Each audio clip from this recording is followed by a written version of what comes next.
Battle Brothers. An Orc vessel has been detected approaching the Forge world. If it breaches our lines, the cost will be in countless lives. You are all that stands in their way. Cripple the cruiser.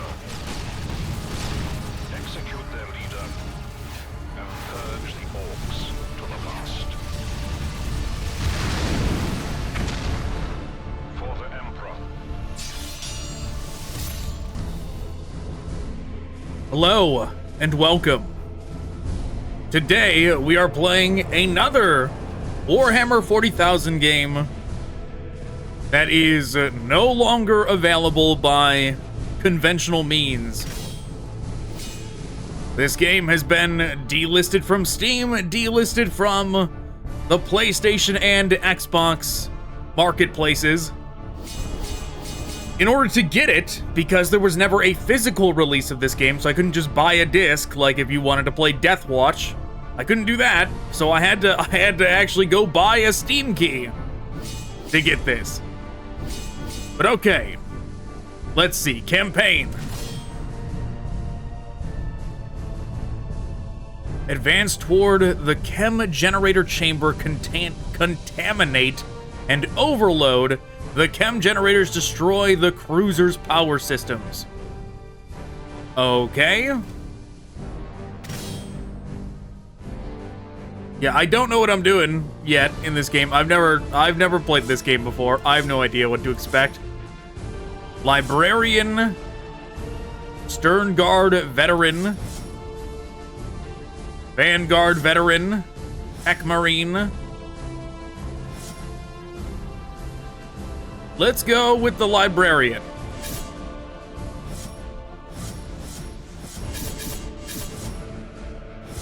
Okay, we can't do any of the perks.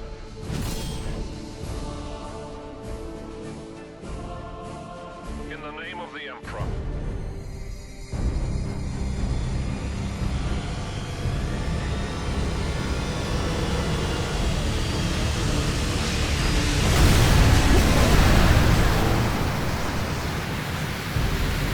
Crush the Space Marines!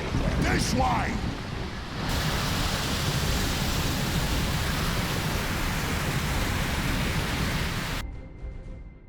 Oh, what? It's showing an Xbox controller. The Xbox controller did not work. Is it only compatible? I just tried it again. It did not work again. But then again, I don't have a 360 controller plugged into this thing. I have a, like, modern Xbox controller plugged into it. Well, whatever. Let's just use keyboard controls. Okay. Wait, what is for sprint? I sure hope that just means sprint or shift for sprint. I guess we'll find out. Hull breach successful. Forward. Let's see. This is normal movement. This ship will not stop Yeah, until it we is. Okay. contaminate and overload their chem generator. Proceed down the access tunnel. Purge the Xenos.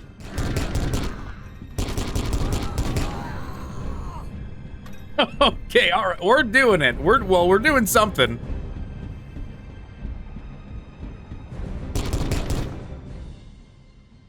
The mini-map. The mini-map is located in the bottom right corner of the screen. Keep an eye out for mission waypoints, enemy positions, and mission targets. Sure. Okay, this is good to know. There's stuff in the crates. In a Aquila collectible. A number of these valuable artifacts are hidden throughout each mission. Is that the right spelling of artifacts? It sure doesn't look like it. Try to collect them all and unlock some kill team concept art in the codex. Destroy the door seals to open the portal. Did that hurt me? Let's test it out. It did indeed hurt me. Each Space Marine unit has a unique and powerful special move. The circle beneath the Marine gradually fills over time as the special move charges. Score points to increase the rate of charge. The circle will flash when the special move is fully charged. Q to activate. Forward to the chem generator chamber. Okay. No mercy for the greenskins.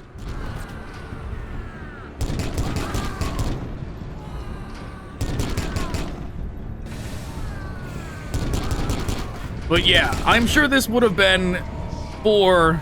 I remember seeing it on the PlayStation Store, and I always meant to pick it up. I always meant to buy it, but I never did. I always forgot about it until it was too late and it was delisted one day. Hold your ground. Double fire. All right. Collecting a second power-up will provide... Yeah, sure. Power-ups. Got it.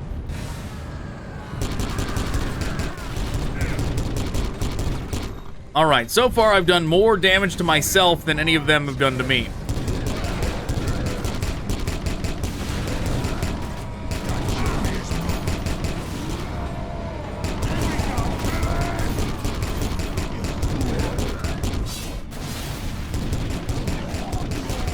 You can run off screen, which is problematic.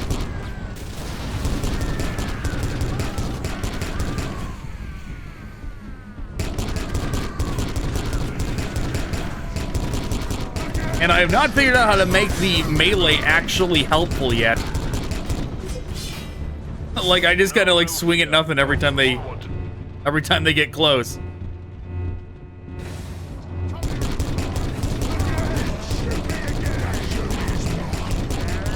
So far, though, this has been a well put together game.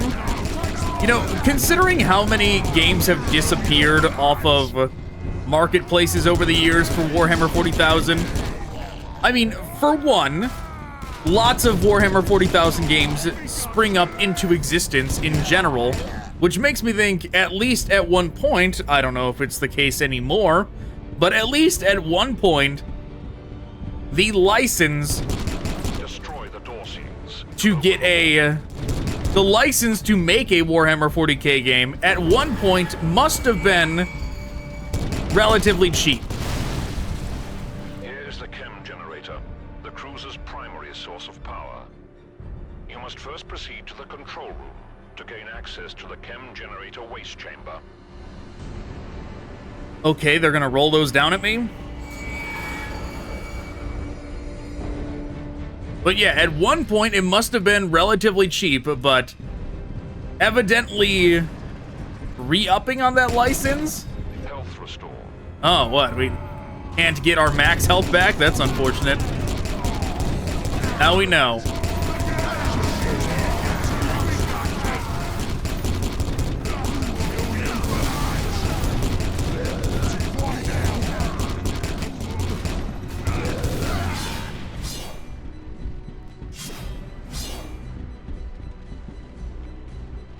Double fire.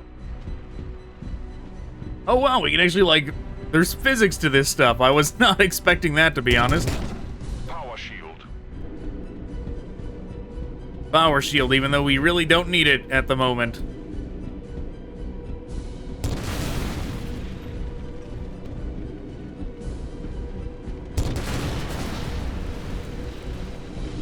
Yeah, there's a whole lot of nothing going on over here.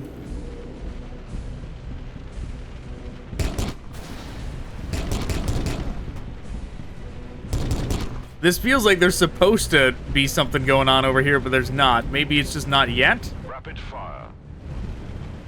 Right, why else would we come across all these upgrades over here?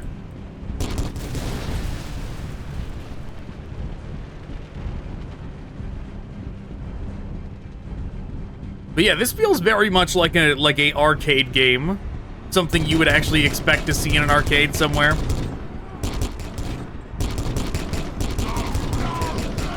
Even more so if it was on rails. Upgrade beacons are found throughout the missions. These beacons enable you to contact the Imperium and download newly unlocked weapons, and also load out with new and more powerful ability upgrades. Always upgrade your kill team to maximize its kill potential.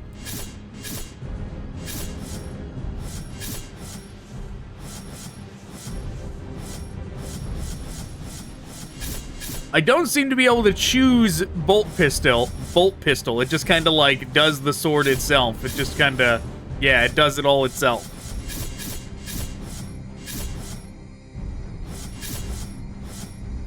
Okay, that seems like my only option.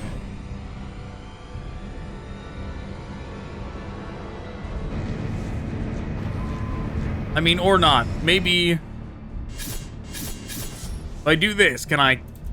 No. Oh, that. Whatever. I thought the noise was like, oh, you're unlocking something, but I don't think so.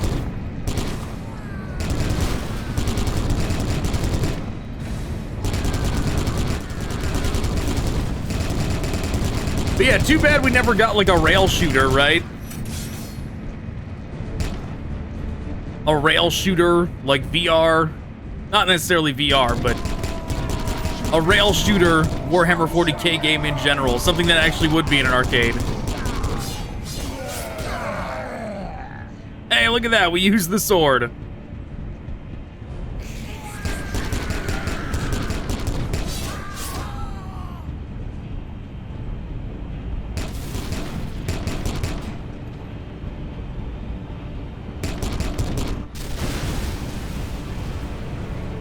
Okay, what's this? The switch.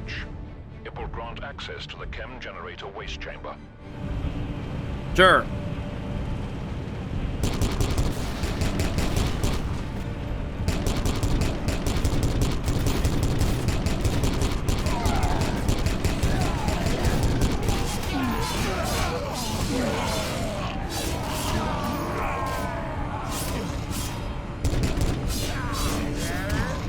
Okay.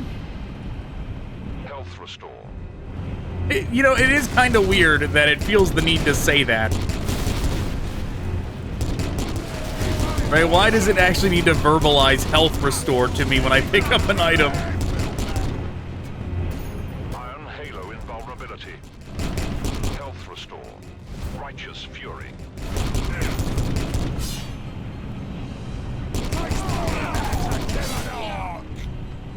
Frag grenades.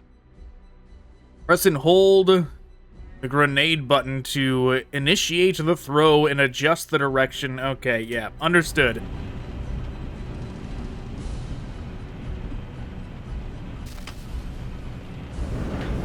I wonder if you did co-op, if it would, like, double the amount of orcs spawning or something, because... A horde of greenskins masses within. Leave none alive. Oh, I see. So I should have left all that stuff over there.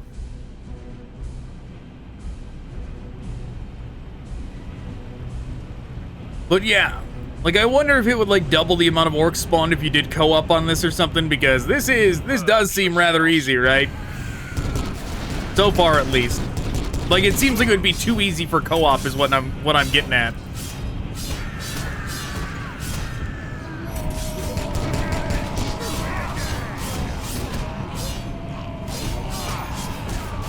Is this how I'm supposed to be playing? Just run up and sword everybody?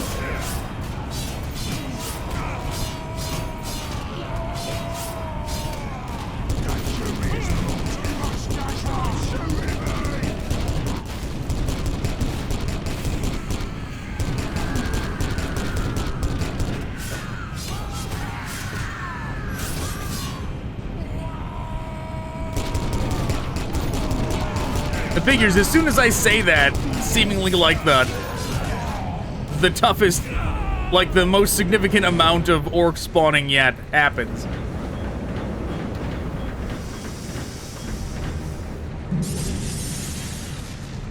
You're really gonna make me watch the whole cutscene again, game? Come on. Leave none alive. Yep, understood. Come on.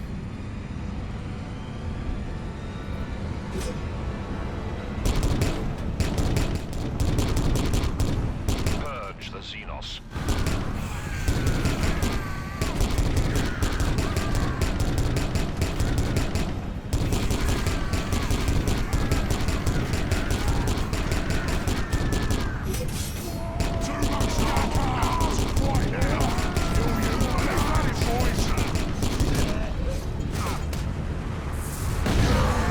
I forgot how to do it at first. I was hitting space.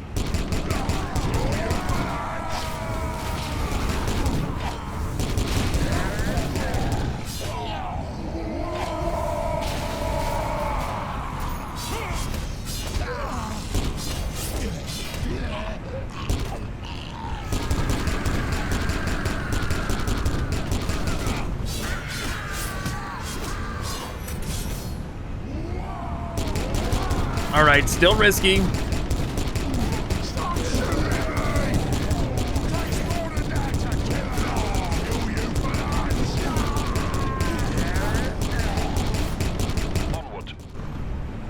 Okay. Now, how does the checkpoint system work? Are we just officially past that, or is it gonna... If I die here, am I gonna have to go back?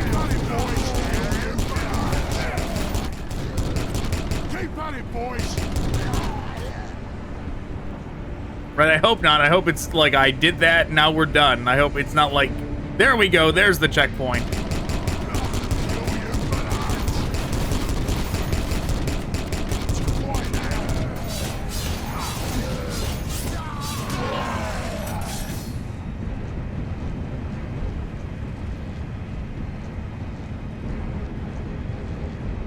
Alright, very sketchy.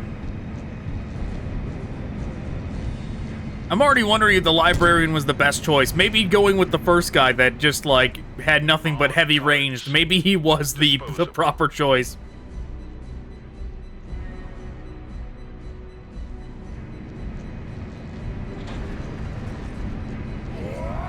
Health restore.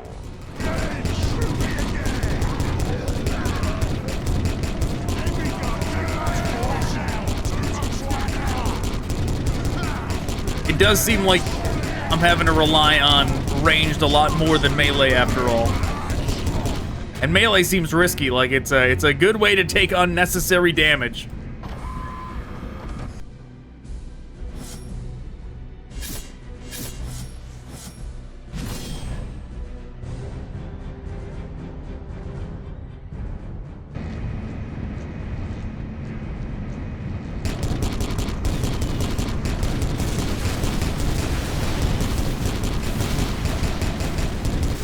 Yeah, I was gonna say, this is surely the way to do it then. Why go up there when I can just hit them from back here?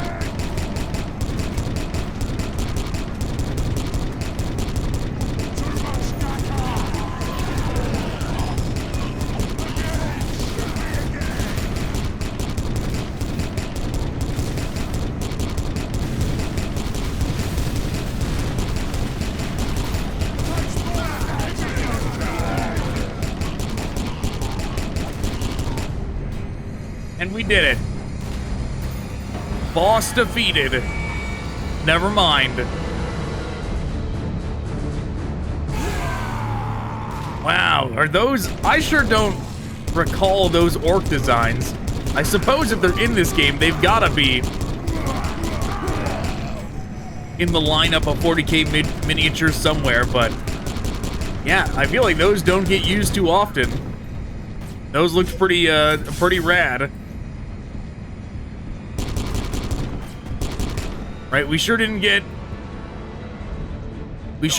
that variation of orc for Battlesector in the orc faction lineup.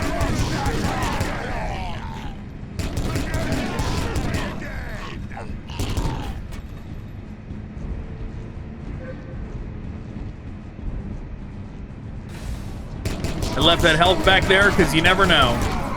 Maybe we'll actually need it.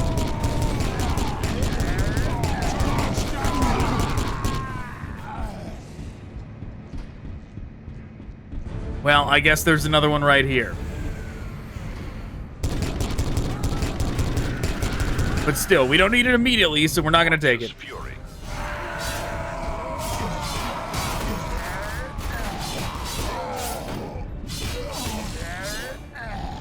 Rapid fire. We'll take it now. Yeah, I definitely should have gotten the health first and then got that power up, but whatever.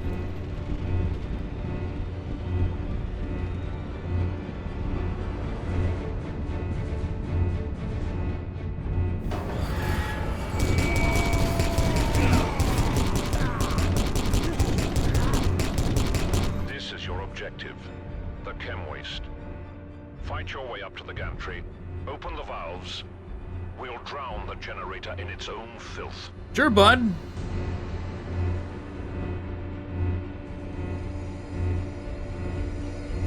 But yeah, you always see those, like, Aliens, Armageddon kind of, rail shooters, and, like, Terminator rail shooters as well. Those make their way into movie theaters and all that. So if arcade rail shooters are good enough for those IPs...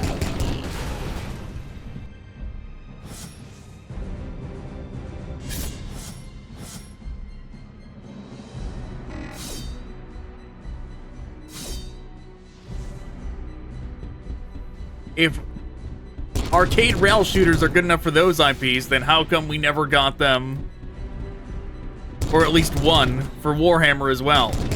Somebody should have done it.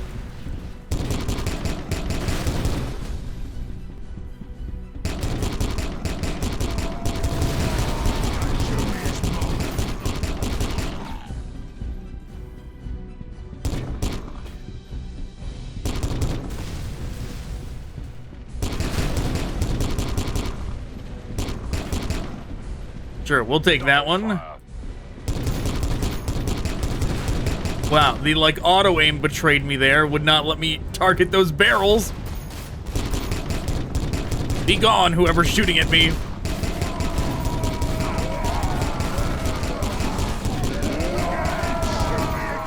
Open the 4 valves and let the foul waste flow.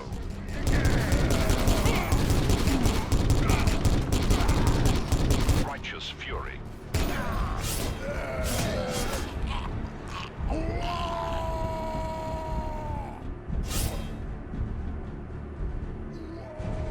Okay. One. Rapid fire.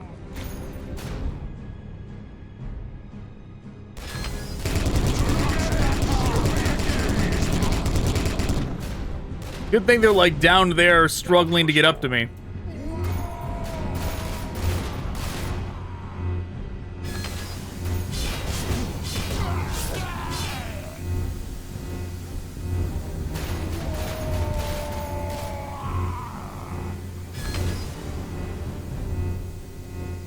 Very good, brothers. Now return to the generator.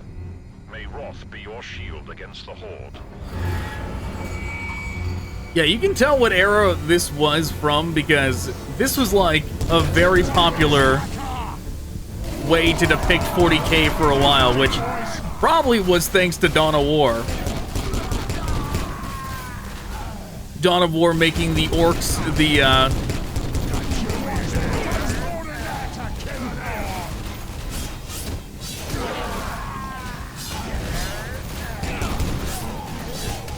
Dawn of War making the orcs the first primary faction you go up against.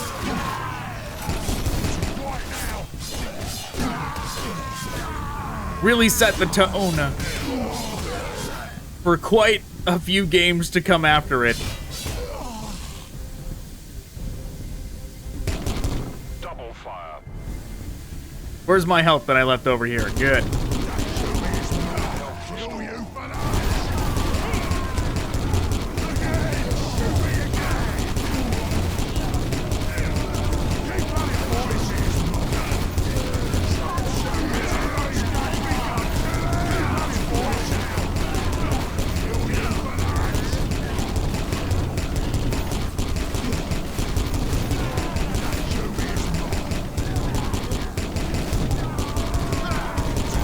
Yeah, the health seemingly works like a power-up as well, and restores health over time.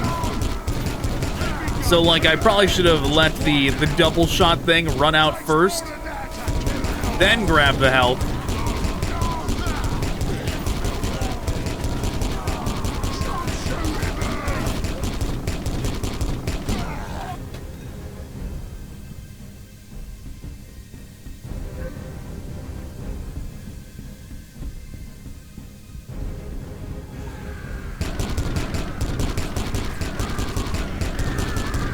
But yeah, there was like a couple of Warhammer 40k games before Dawn of War, but Power shield. Dawn of War is really what did it.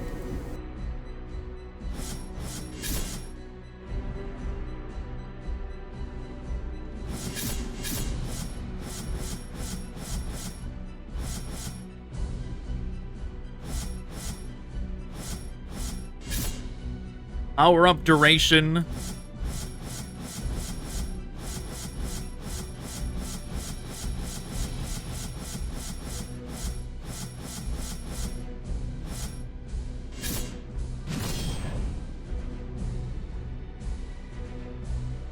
But yeah, Dawn of War was really the first one that got it into the cultural sphere at the time.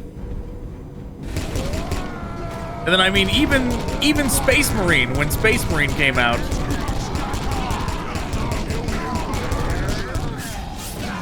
That's all it did, right? Space Marine just copied the Dawn of War format.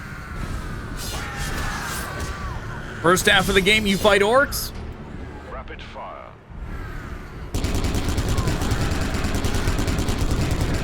Second half of the game, you fight chaos.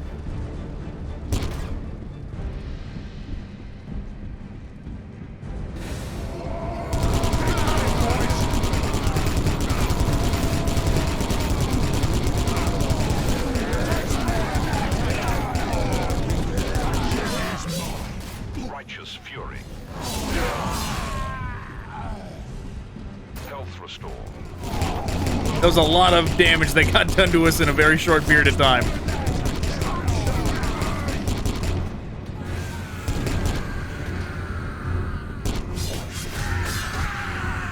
The little goblins flying. But yeah, I've not played through this game yet, but one can assume we are on the Dawn of War trajectory already, just based on orcs being the first thing we're coming across, right? Health restore. Like, okay. Orcs for the first 5 missions, chaos for the last 5. Is that what we're doing? Destroy the filter pumps and let the waste do its work. These missions are rather long, though. It's gotta be like actually not many missions. Considering how long this one is, it might only be like 5 missions.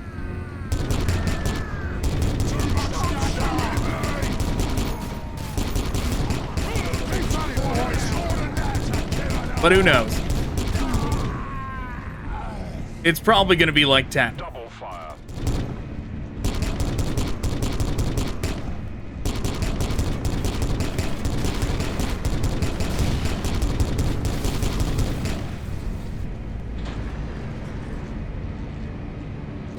Okay, I mean, Tide comes. that guy wasn't really a problem before. Whoa! Power shield.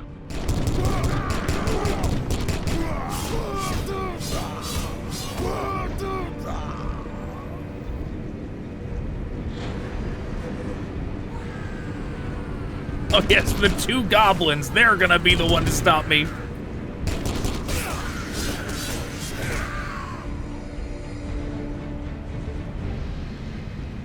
Health restore. You know, that's what we need. Iron halo invulnerability.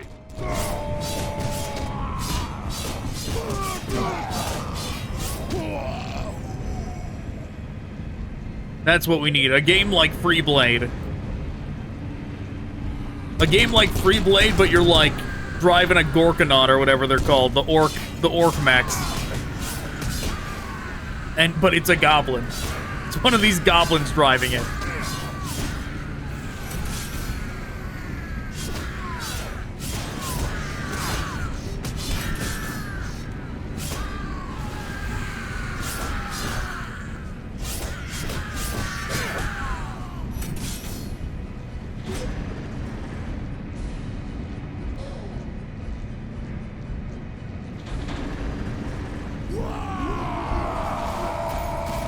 The grenade ability was not working.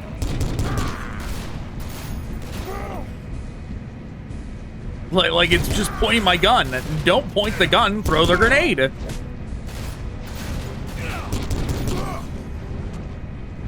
I don't know why it's not throwing the gun.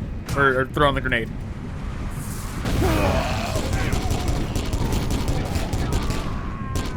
Rapid fire. You bastards, how dare you? Destroy the filter pumps. And Does the grenade not work if you have shift held down? If so, what the hell? Holy fuck, I think that's it. I think the grenades just don't work if you don't have shift held down. Or if you do have shift held down.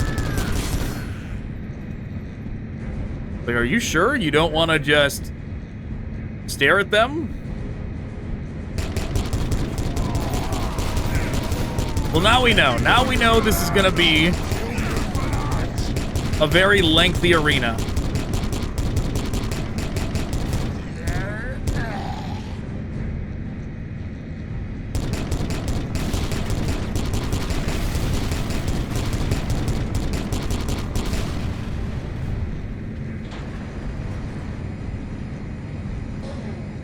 The green tide comes. Kill them all.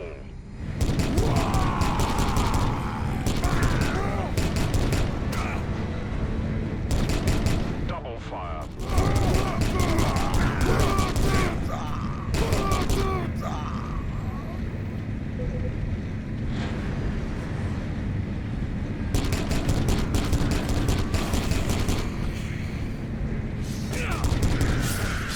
I was checking to see what was in that box over there.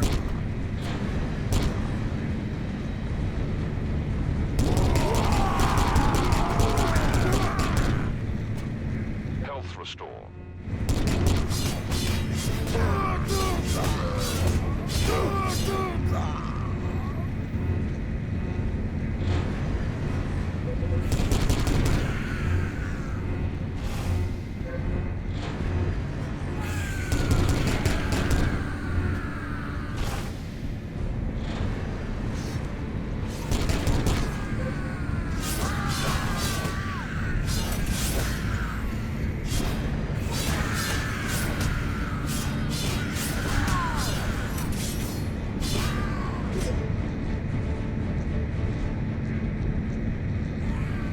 Okay, I think I found all the...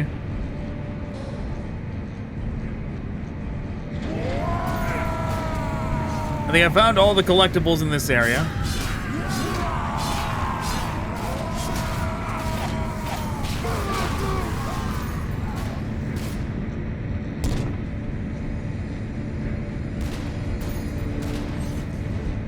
I'm running, I'm running, I'm running.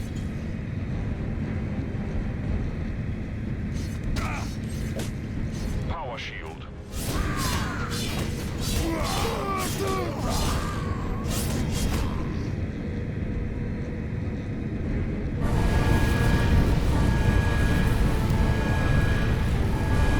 The chem generator is overloading. Head for the blast door. Withdraw before it explodes. Frag grenades. All right, I'm on it. Get me out of here.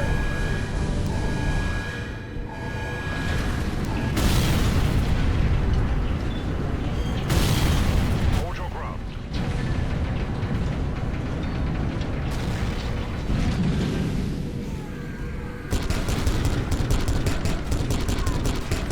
Yes, I think this might be the trend that I do for a while until I get through them. Warhammer 40k games that are a pain in the ass to play nowadays because they've all been delisted. You know, just go through all the delisted ones. Get through those before anything else.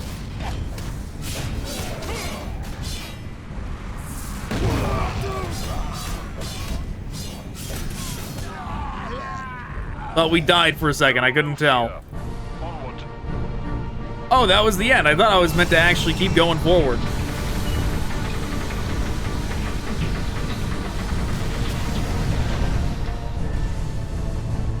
Honor is served. Your mission is complete.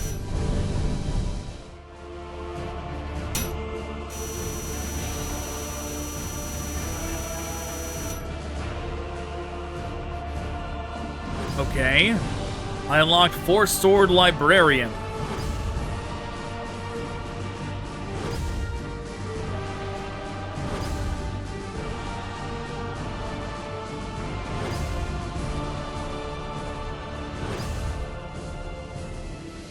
Okay, I unlocked all kinds of stuff.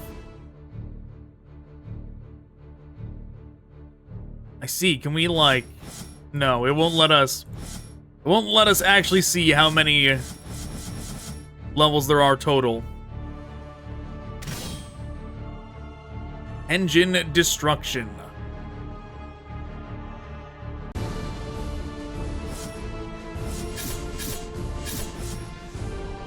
Yeah, let's try out this guy now.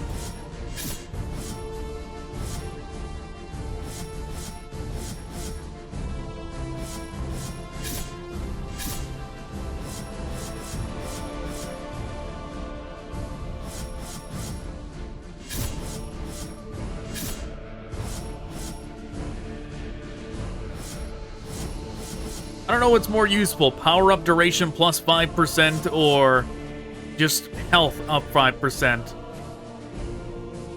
Maybe health. Let's go with this. 5% isn't that much anyways. In the name of the Emperor. The cruiser's power systems are damaged, but somehow propulsion systems are still online. Now make your way to the primary engine chamber.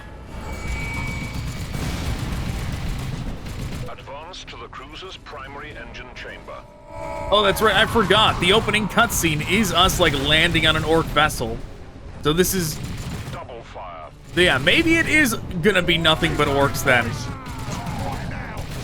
Considering that's the idea, is us just... this small team landing on an orc space vessel and we're just gonna wipe everything out and get out of here.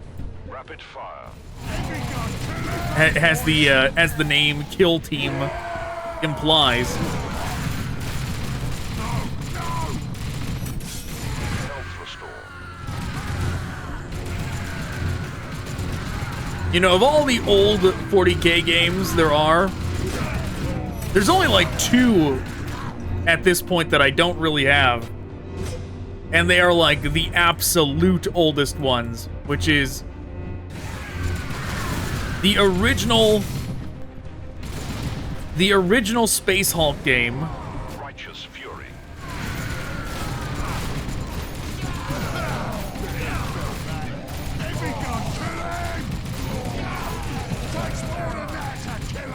Frag grenades. The original Space Hulk game and, like, not the later Space Hulk games. Like, there was a PlayStation 1 Space Hulk game. I have that. Space Hulk Deathwing, obviously. And the regular Space Hulk game that's still on Steam. Not those. There's, like, a even older one. That is so old it was never on Steam. And it's not even on GOG or anything. Health restore. And Space Crusader, which is even older. Space Crusader was the first one. The very first 40k game ever released. Which Space Crusader is based off of an ancient board game, like an ancient collector set, like starter set of 40k, which was Space Marines and 2nd edition Tyranids.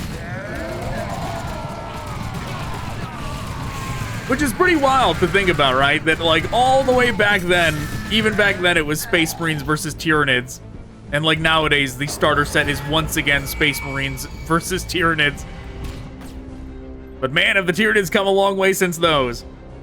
The core of the cruiser's engines are accessed through this blast door. Throw the lever to deploy the gantry bridge.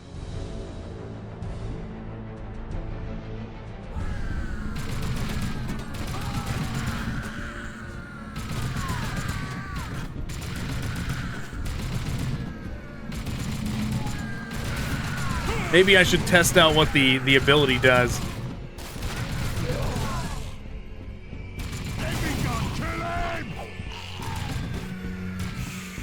Rapid fire. Yeah, the range boosts certainly are going to help this guy out a lot more. New upgrade unlocked.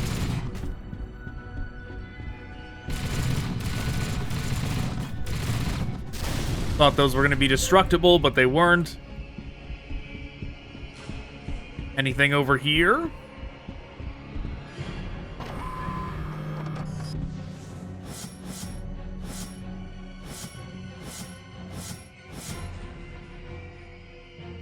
Sure, let's go with that.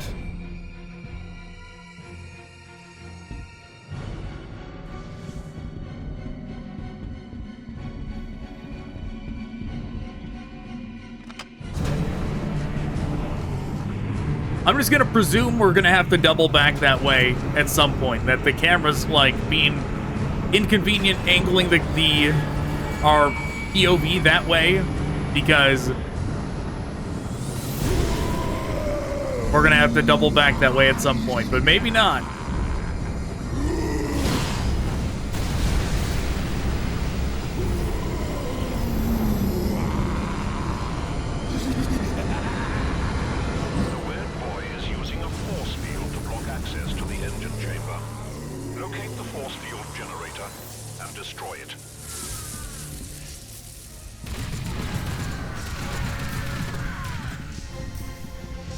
Okay, that bridge is out.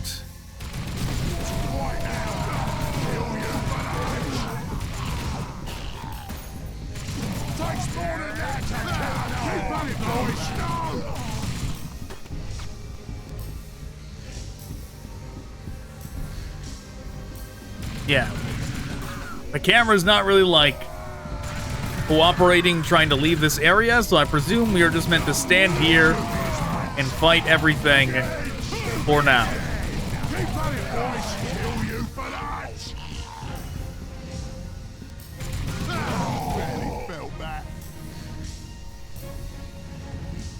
It is nice that all those upgrades are unlocking for everybody, not just the singular character that we use.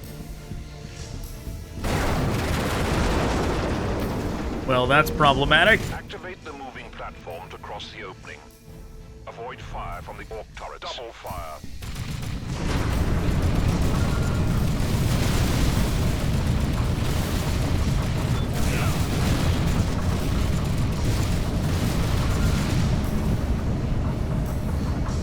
There, we did it.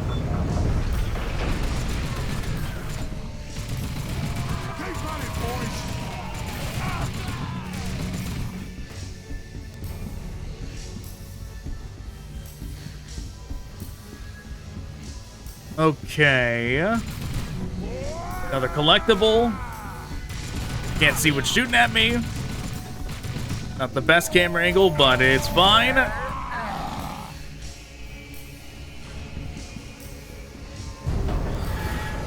Oh god, can I run off the edge there? It sure felt like I was going to.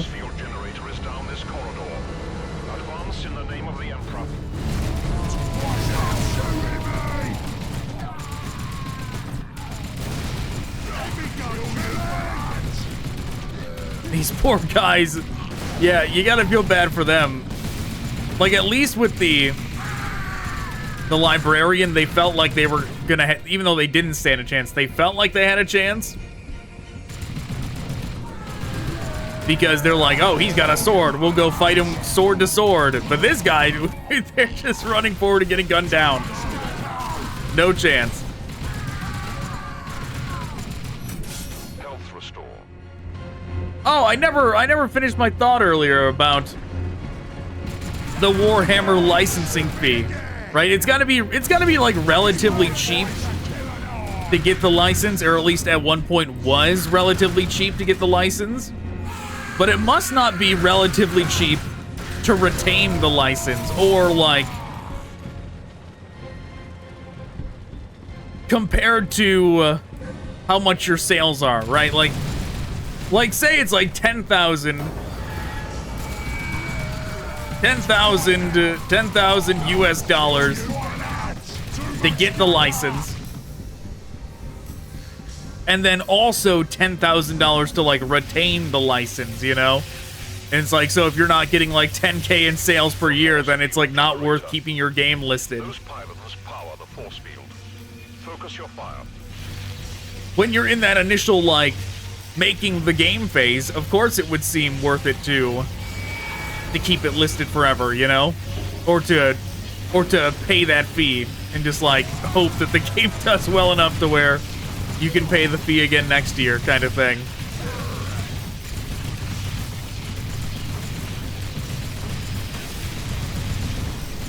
But that would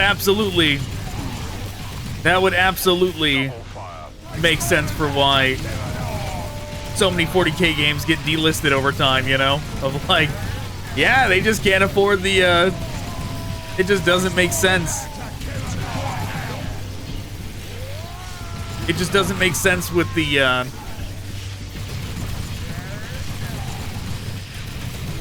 licensing fees, re-upping on those to keep it listed.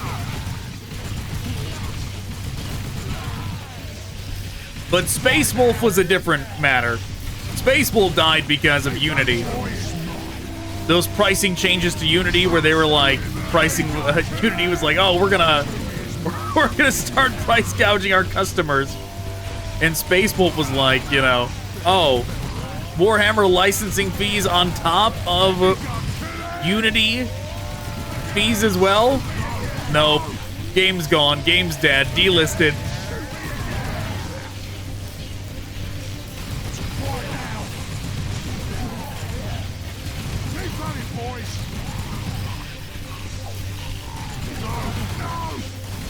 You know, one of these days I am gonna play that PS1 Space Hulk game. Oh, are they just gonna infinitely respawn? I feel like they might.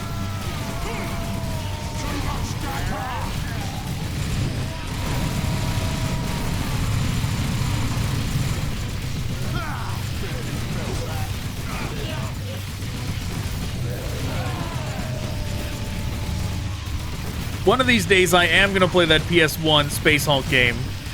I bought it from eBay years ago, and the whoever it was I bought it from,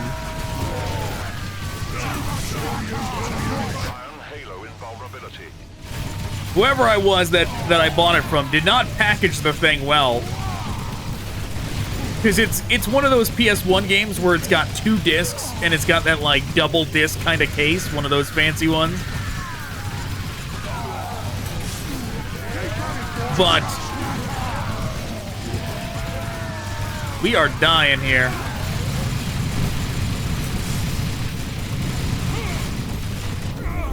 No, damn it. The force field generator. But they did not pack it right at all. And like the case broke in shipment. So it's like, great, if I ever want to resell this thing, thanks for knocking half of the value off, random eBay guy.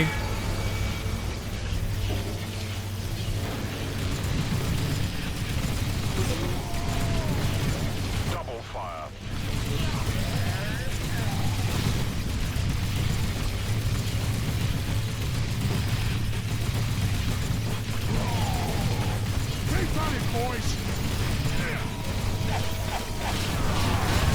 Okay, I think 3 was overkill.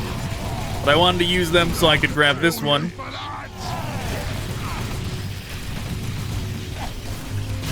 Halo invulnerability. Okay, grenades are definitely the way to go here.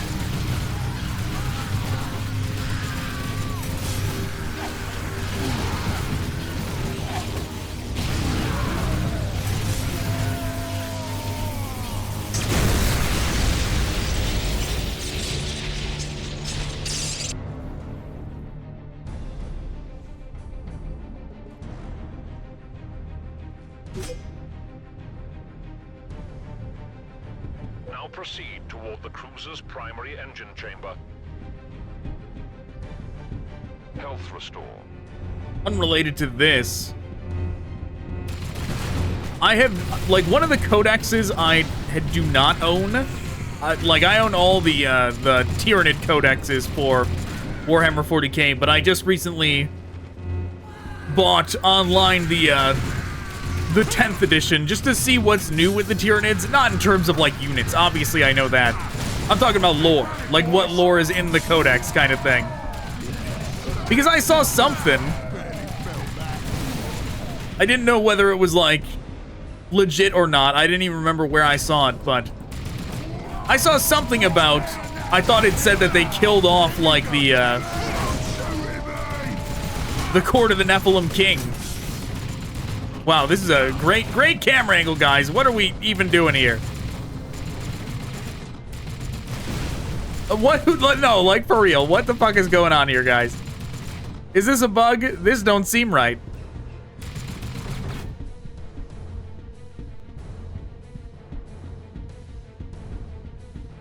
But yeah, I thought I saw something where it was like, oh, you know, Court of the Nephilim King eradicated or something. And I was like, what? You guys better not have killed off the Court of the Nephilim King in, just randomly in some side lore before actually, like, using them properly.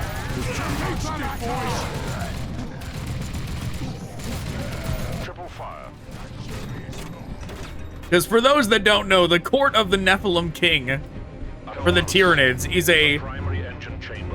is a high fleet, a splinter high fleet of Behemoth. Because Behemoth, of course, was the first high fleet to be defeated in 40K. Okay. Plasma cannon, fancy.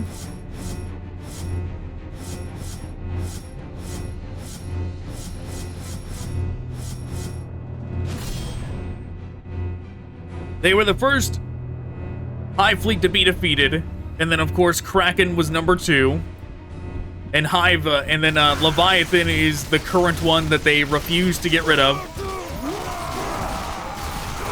because the color scheme is now like the most synonymous with Tyranids.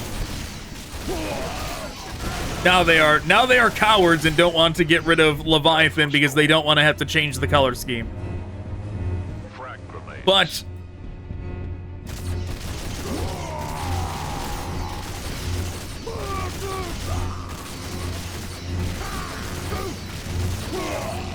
But the Court of the Nephilim King, well, I don't know if it's, I don't know if the color scheme is better than Leviathan, but it certainly is their best bet for trying to do something else besides Leviathan.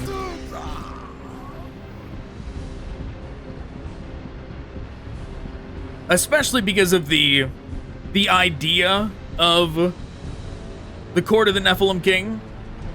Which, yeah, we're never gonna get a game featuring them, seemingly. Maybe someday. Fill that machinery with bolter rounds. The Emperor demands it. But yes, a splinter fleet of Behemoth.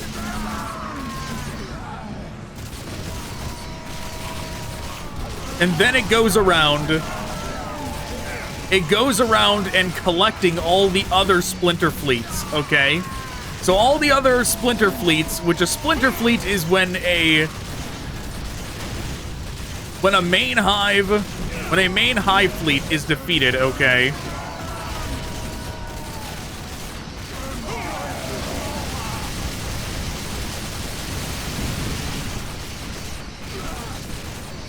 This is very distracting. Like, I can't tell if this thing is actually destructible or not here. Its health bar is not going down. Triple fire.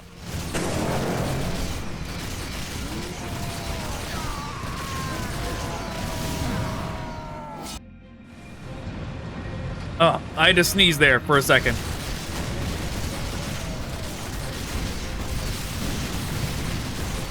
Yeah, I don't think those... We'll just ignore those for now.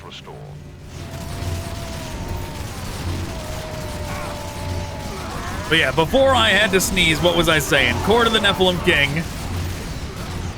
Rapid fire. Yeah, they go around. They go around and they start acquiring all the other splinter fleets, which splinter fleets are when a main high fleet like Leviathan, Behemoth, or Kraken is defeated. There we go, that's what we want.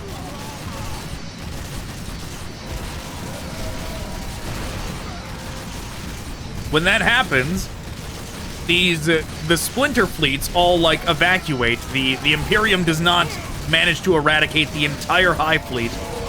They splinter off and they evolve differently. All of them evolve a little differently and become distinct minor hive fleets. And then the Court of the Nephilim King comes around. And now all these completely distinct hive fleets. Health restore. What is down here? All these completely distinct hive fleets then are gathered up by the Court of the Nephilim King and incorporated into his quote-unquote kingdom. That's why it's called the Court of the Nephilim King, because like the main ruling body is Hive Fleet Nephilim, right? And then it's all these minor hive fleets that have been mixed into it as well to make one mega hive fleet.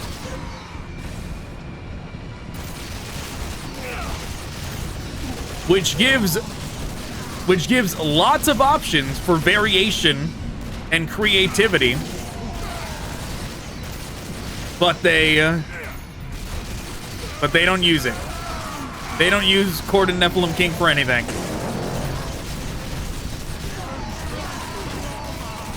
In fact, when you try and look up stuff about the Court of the Nephilim King, like on the the 40K wiki pages and all that, it has almost no information, and it cites one codex, and that's it.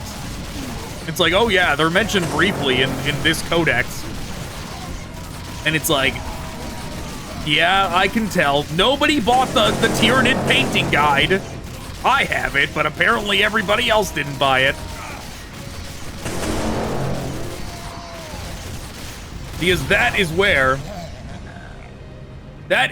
the Court of the Nephilim King is fleshed out the most, is in the Tyranid painting guide. Excellent work. The cruiser's engines are crippled. Now, proceed up to the hangar deck. Okay, we're this way. But yes, the painting guide goes into much detail about the Court of the Nephilim King, and is what, for the most part, gives their painting designs and all that. The weird boy has teleported you down into his loathsome pit. Destroy him and break out of this trap. If they were really brave, they would bring back the paint design from 2nd edition Tyranids.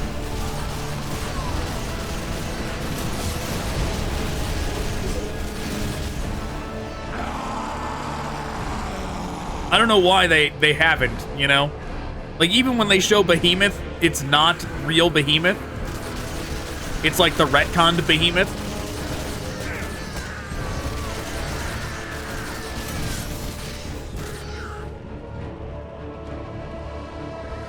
Health restore.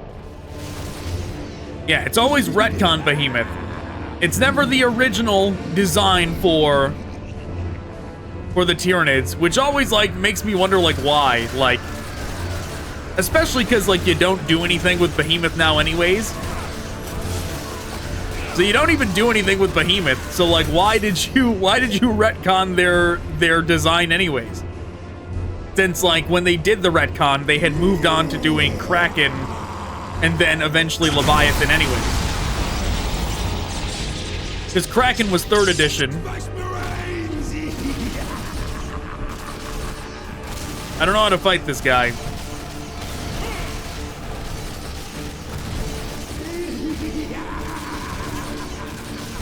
I can't, angle my attacks up. Okay. Here we go. Power shield.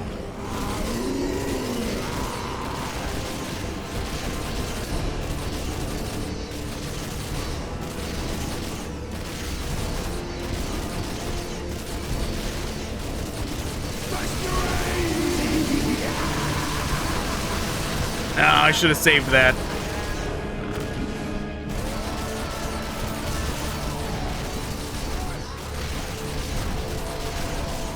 But yeah, for those that don't know, Kraken did not come into play until 3rd edition. And, well, actually that's not true. Behemoth was the primary faction in Behemoth was the primary faction.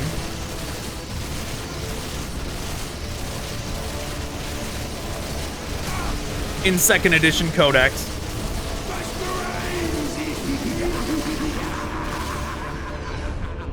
But they are mentioned in the 2nd edition Codex. And there is not varying paint designs offered for any different hive fleets in the 2nd edition Codex. It's one paint design for all the Tyranids. Just the one consistent paint design that they completely abandoned. That is now in nothing.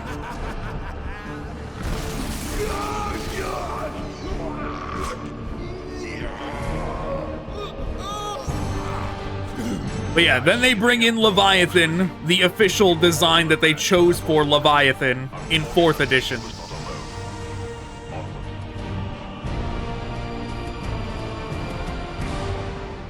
What's this? I can't get the thing? How am I supposed to get all the collectibles if I can't go over there and grab it? I guess you're supposed to do that before that outer ring is destroyed in the first phase of the boss fight.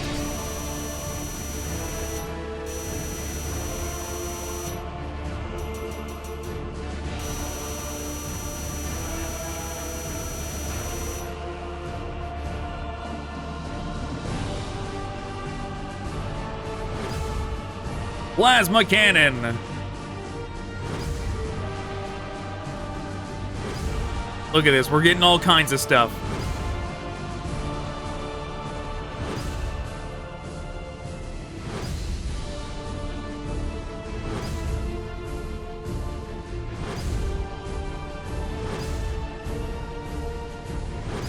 Sure.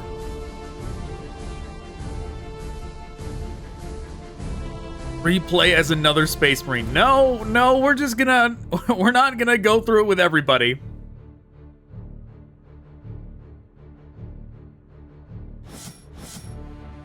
Mine Layer Hangar Raid. Assault on the cruiser main hangar deck. Destroy the fleet of docked mine layer ships and wipe out the munitions store.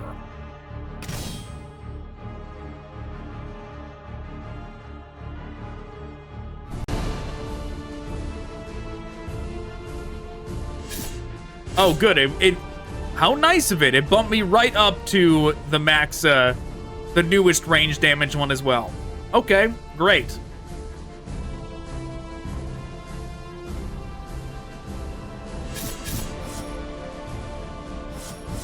And his final form is a missile launcher. That should be interesting.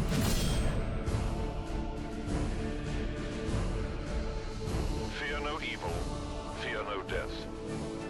This is the cruiser's hangar deck, where the orcs have stowed a fleet of mine layers. If they are not destroyed, they will sow death on the Forge world.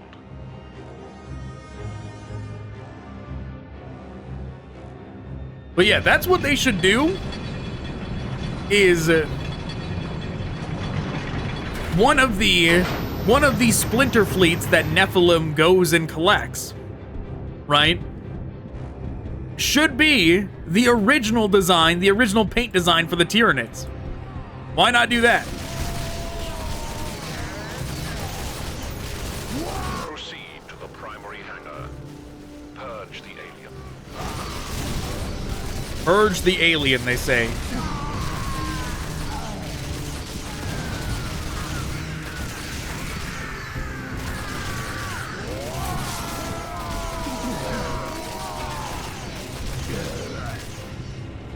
You know, another game that I have wanted to play for a while, like the entirety of it, is that Inquisitor Martyr game. I played it like a little bit, like the first 2 hours of the game I played at one point, but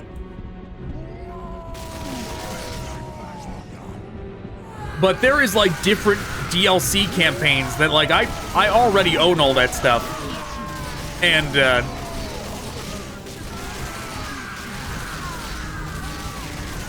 there is a like DLC campaign that makes the Tyranids the antagonist, because like the regular base campaign, Chaos is the main faction you go up against.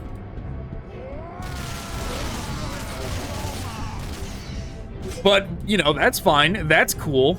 That's, I'll definitely check that one out eventually at some point, but obviously, you've been listening to me talk this whole time. I'm a Tyranid guy. I want to play the Tyranid campaign, you know? So every time I think about that game, that's what I think about. I'm like, man, I gotta check that out at some point. Hope I don't regret taking this. I don't think we're gonna be doubling back this way anytime soon.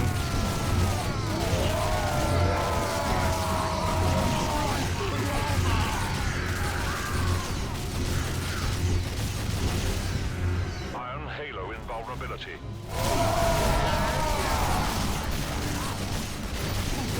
That guy just ran off the edge. I saw it.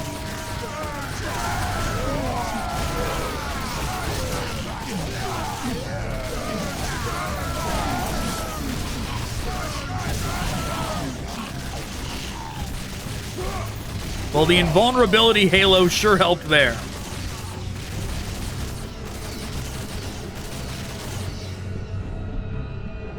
But yes, like, there's not many games, like, obviously, Space Marine 2 is coming out now, but before Space Marine 2,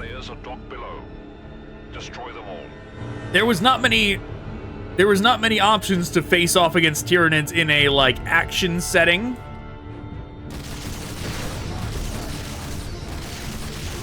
You know, not a turn-based setting, an actual, like, the actual real-time action setting. And that Inquisitor Martyr campaign seemingly was one where you could do that.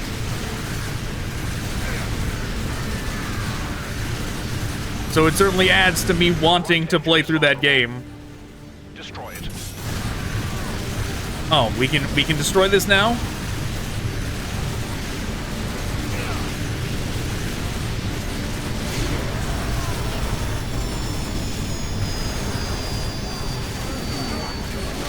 Rapid fire. Now target the left.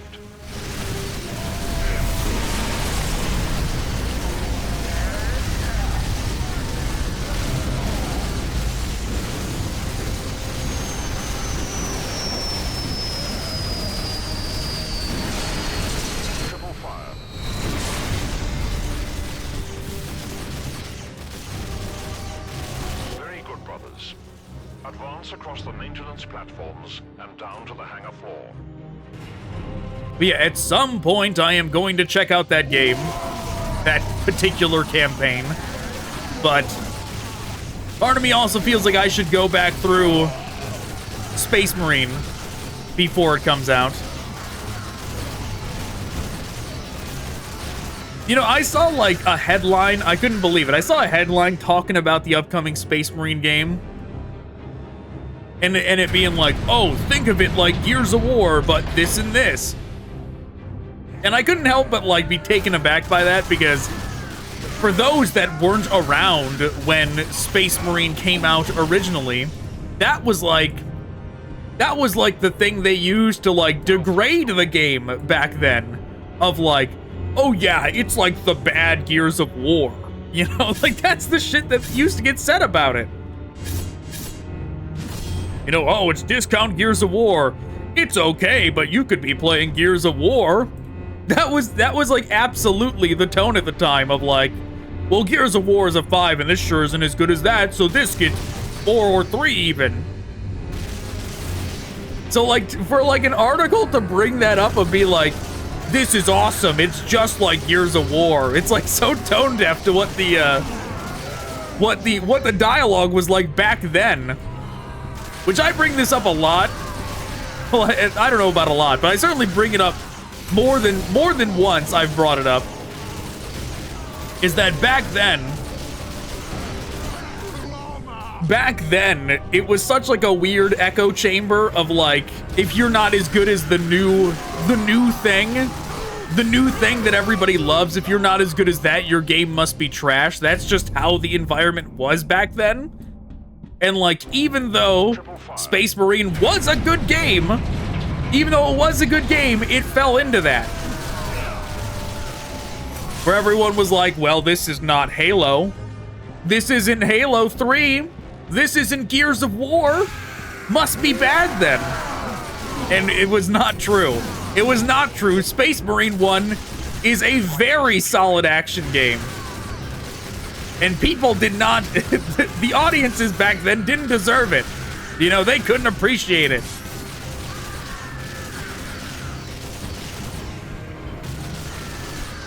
Right, in a world where Gears of War and Halo 3 didn't come out, Space Marine would have been much more appreciated.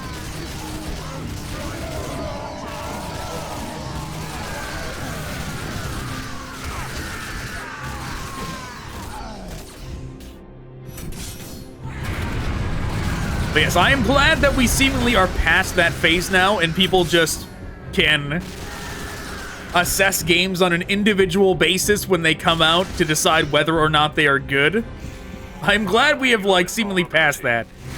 But we have also passed the phase of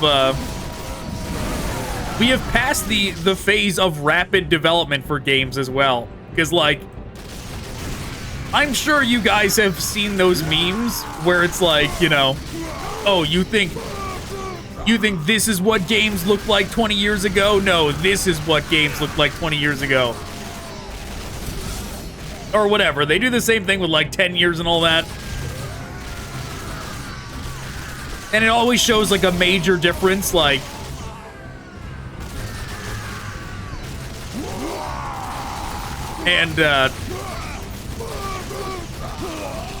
and all those memes like ignore the reality of the situation, which is that back then, like the N64/PS1 era up till like the PS4 and Xbox One era, that is like a period of rapid advancement in video game history, right? The pace at which video games were advancing then was insane, okay?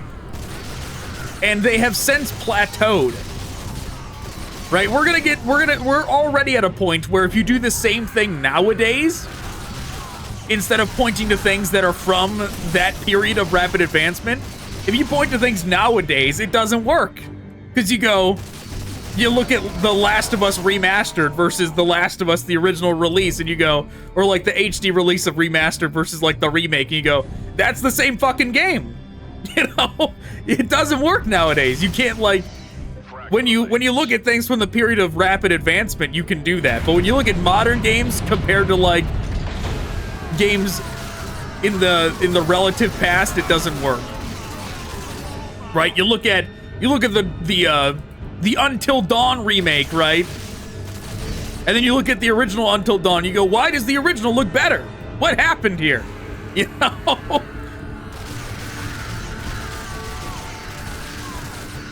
That's the era we're in now.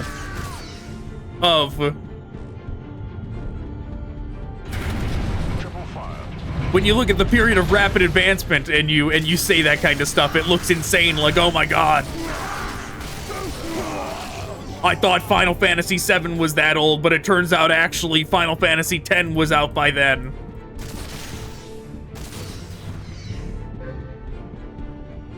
And nowadays, nowadays they remake games and they struggle to make it look as good as the game that came out 10 years ago.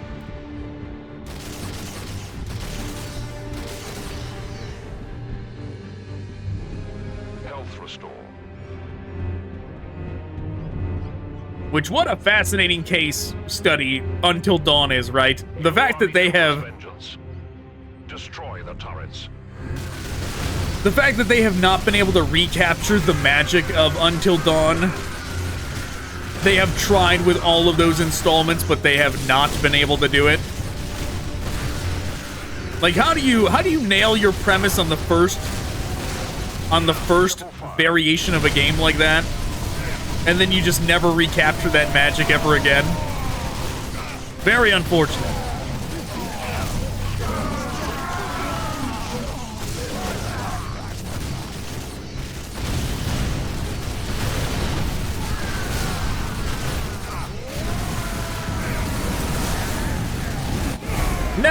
Oh, damn it. I took a little bit too long to get to that shield. Triple fire. Well, I definitely should not have blown those up.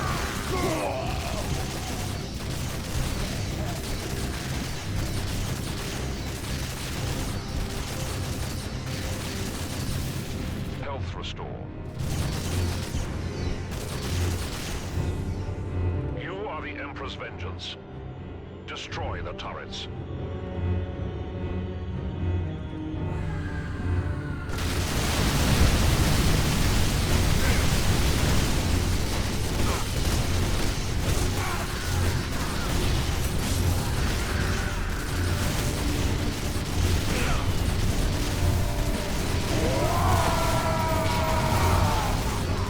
Forgot I have grenades.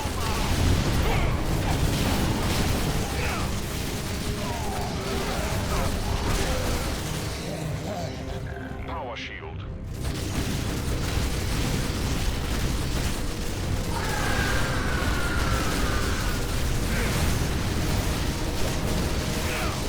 Triple fire. Oh man, I'm gonna die again. Triple fire.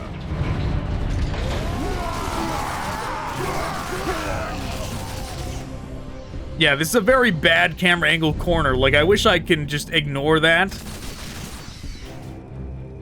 Let's just try and ignore that, because maybe we can go back for it. But it does not seem like the camera's going to cooperate and let me do it.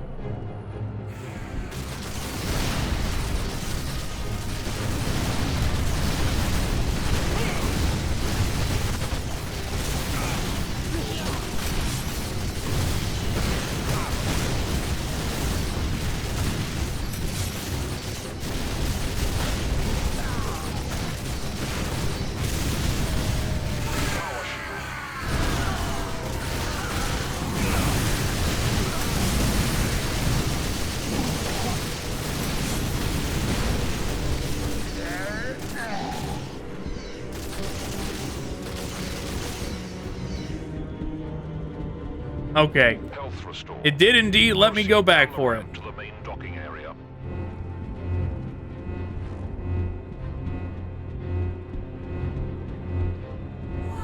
Where's my checkpoint?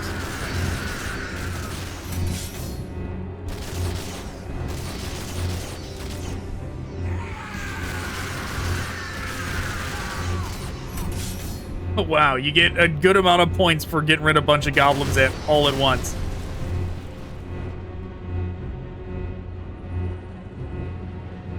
Destroy the power couplings, and the mine layers will fall.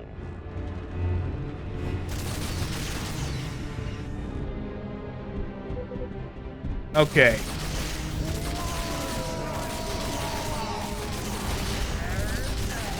Let's try and conserve power-ups.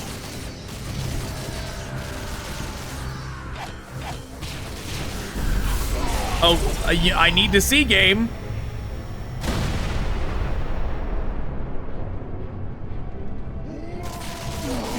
Okay. One down. Double fire.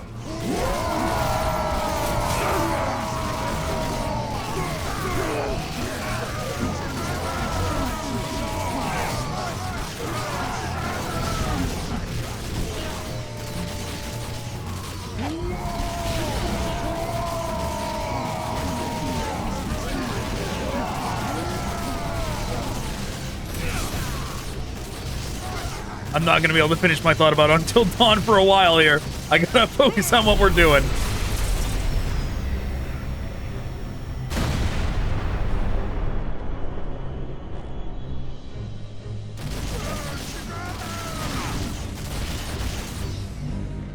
Health restore.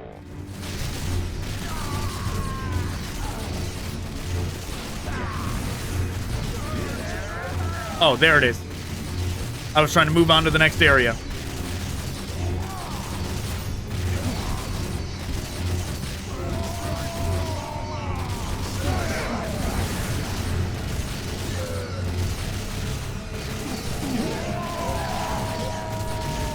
Almost there.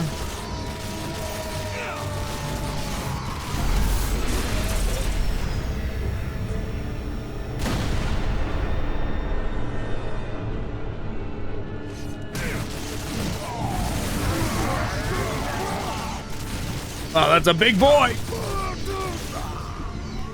Rapid fire.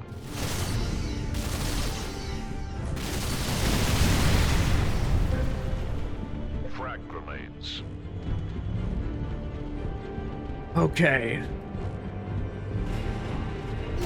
Yeah, I was like, maybe I should use the downtime to finish my thought, but I don't trust it. We gotta keep moving. I don't want to redo this whole area.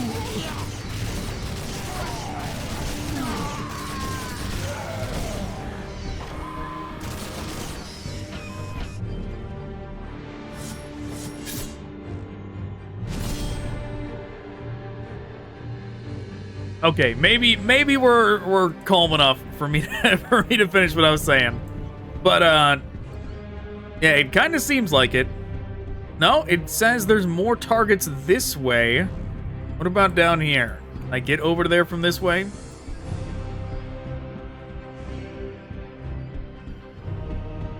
But yeah, Until Dawn obviously is the best one of those games.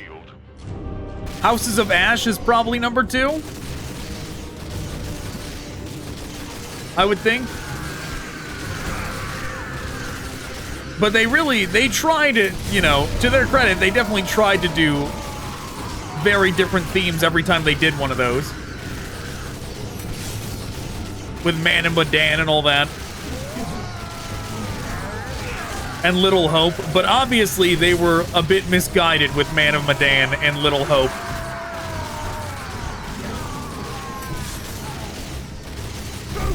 Doing the oh, there was no monster all along kind of thing was definitely misguided. They should not have done that.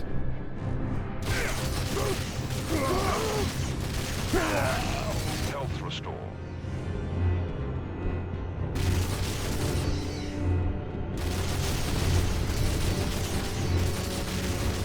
And then they did eventually do that werewolf one, but then they, like, for some reason couldn't render the werewolf fur and decided to, like, make them all hairless, even though in the game there's dialogue about them having fur. That game was pretty weird, but that was them obviously trying to return to the Until Dawn format.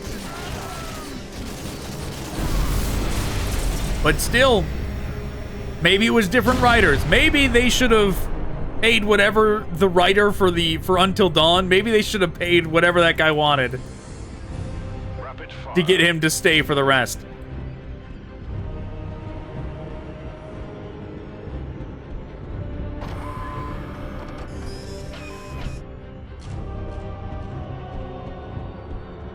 Okay, there's a marker this way. Power up is sure getting wasted here. Trying to figure out where I'm supposed to be going.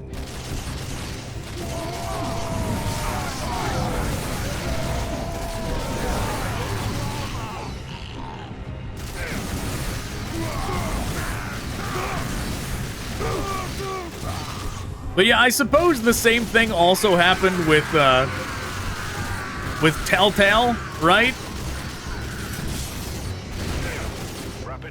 Of like, did they ever actually make one that was better than the very first Walking Dead with Lee and Clem?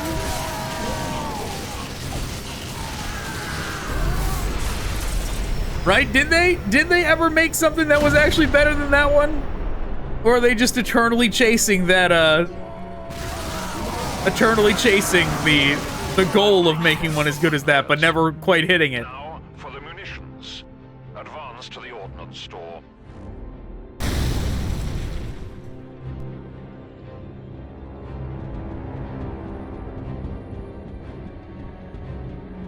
But I certainly have not played all of the Telltale games to know if they ever did one that was as good as the original.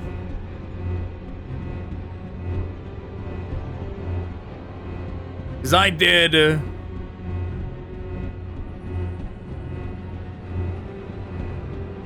I went through the original, and then I went through the second one, Walking Dead Season 2, and then I watched footage of Season 3.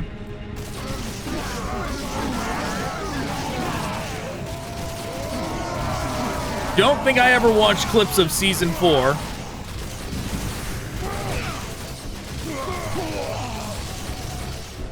So how the Clementine story actually comes to an end, I don't know.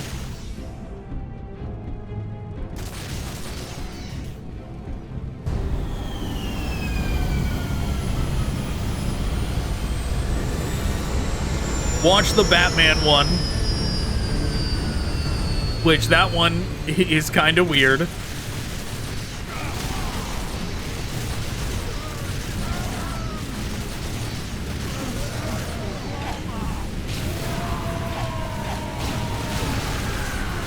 That didn't do nearly as much damage as I hoped it would.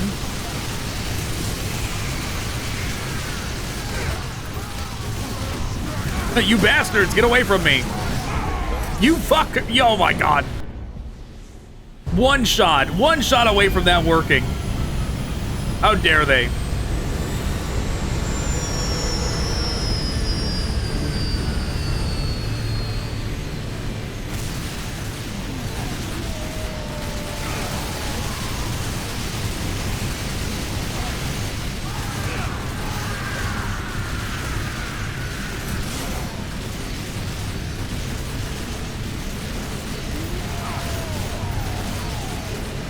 All right, enough about Telltale for now.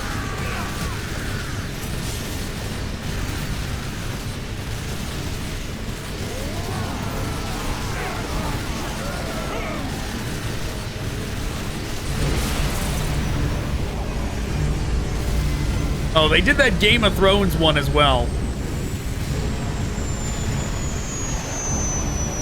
I did play through that one myself.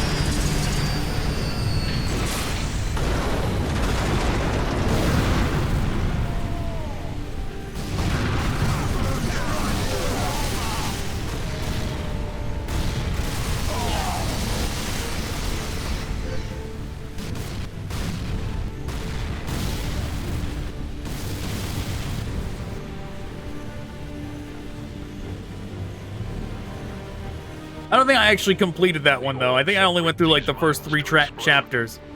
I don't know how that one concludes. Proceed with caution. Destroy these mines at range.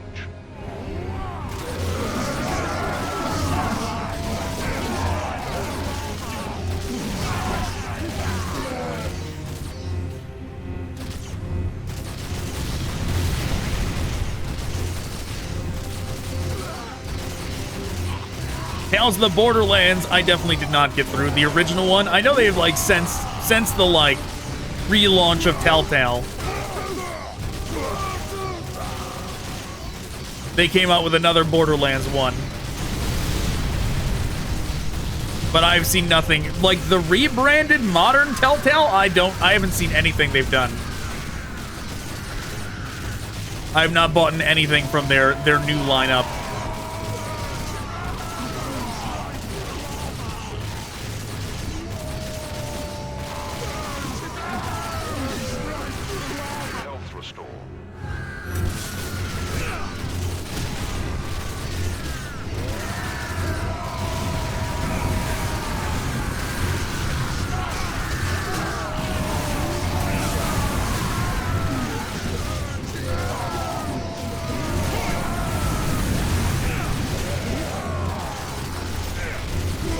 Yeah, I don't know how it would have been if we got a Warhammer 40k Telltale game.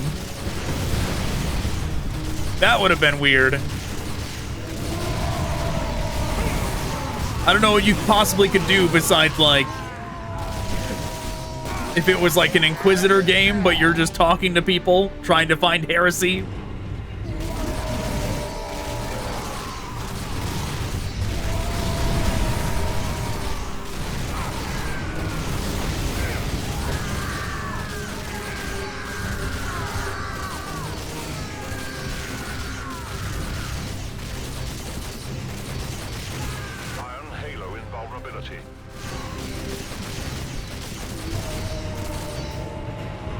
All right, moving forward.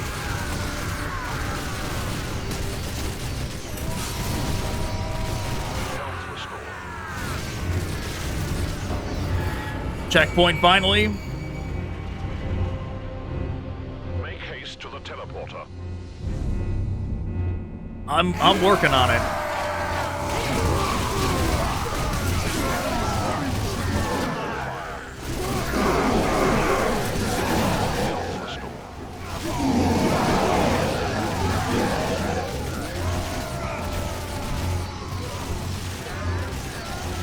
Where is it? Where's the teleporter?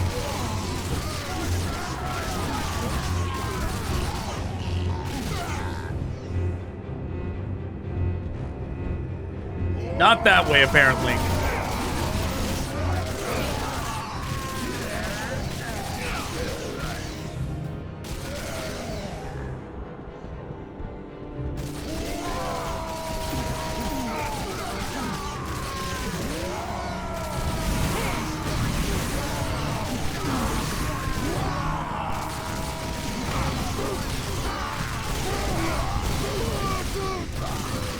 But yeah, search engine optimization sure was not the culprit for this game dying, like, The Orc War Boss is here. Oh, great. Orc War Boss is here when now I'm at almost 0 health. But yeah, why this game died? Probably just not the right era for it to release in.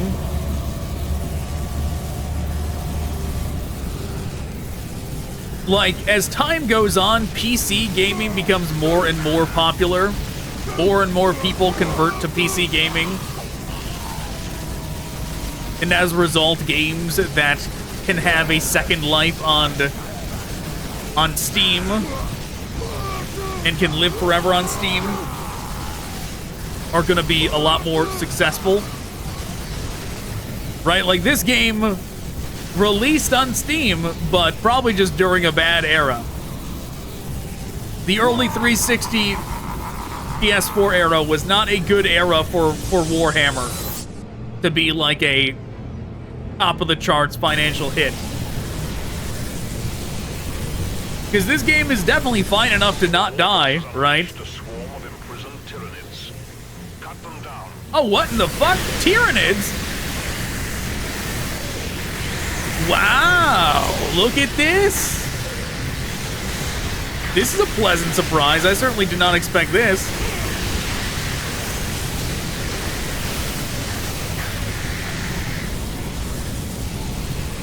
Health restore.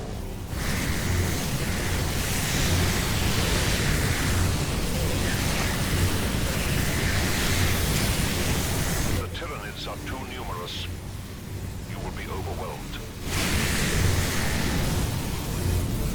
I wonder what the idea is here. Like, how can the... Are we really gonna get the, instead of the Dawn of War format? Holy shit!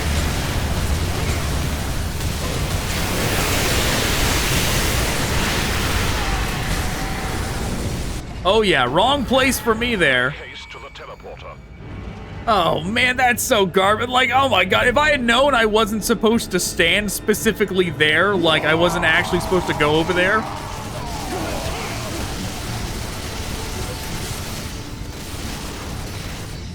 Yeah, you know, this is actually gotten me hyped for the second half of this game though. That it doesn't follow the normal format. It's not orcs then chaos, it's orcs then Tyranids. Hell yeah. Absolutely, this game should not have died then.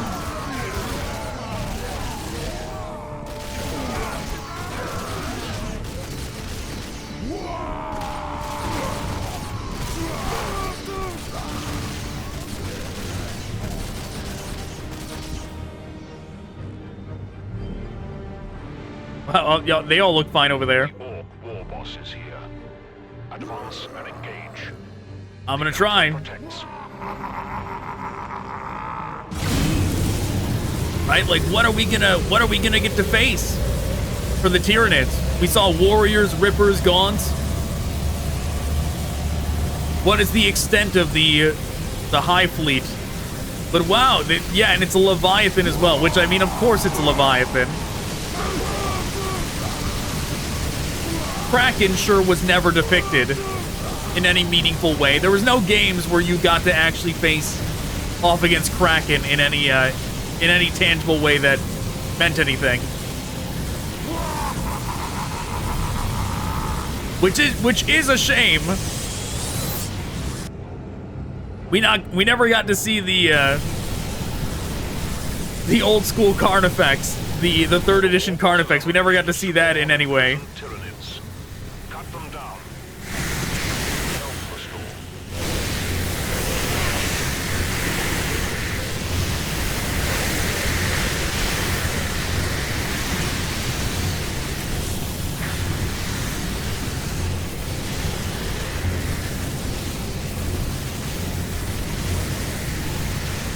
Okay, don't know why the camera angle changed here. I would prefer to see what's going on over here. You will be overwhelmed.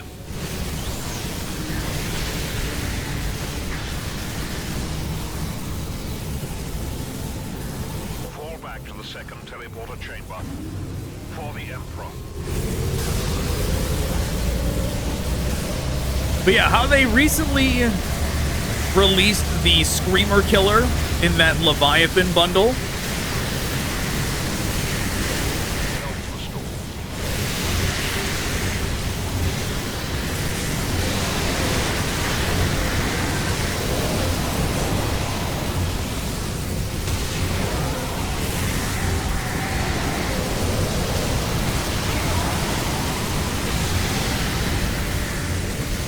How they recently released the Screamer Killer in the Leviathan bundle. I want to see how many of these I can get rid of.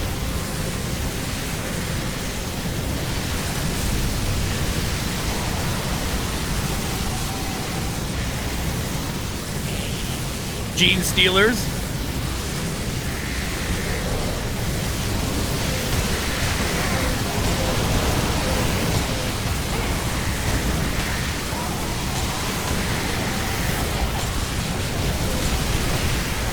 All right, let's get out of here.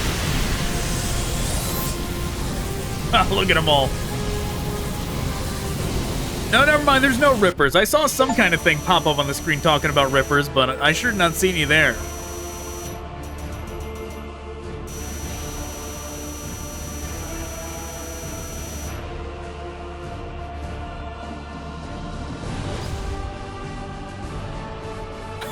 Epic. Oh, the epicness.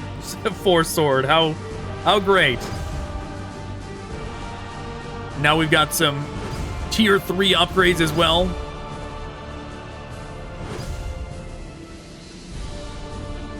But yeah, the Screamer Killer that they released in the Leviathan box set, for those that don't know. Let's see. Explore the Orc cargo teleportation facility. Destroy all the invasion cargo. Oh yeah, I wonder what the rationale behind this is. Like how are the Orcs able to do this? Like teleport in Tyranids and all that. Do they have a world that's currently under siege, like an Orc world that's currently under siege by Tyranids, and they're just like teleporting them into here? I don't know. But yeah, the Screamer Killer that was in the box set.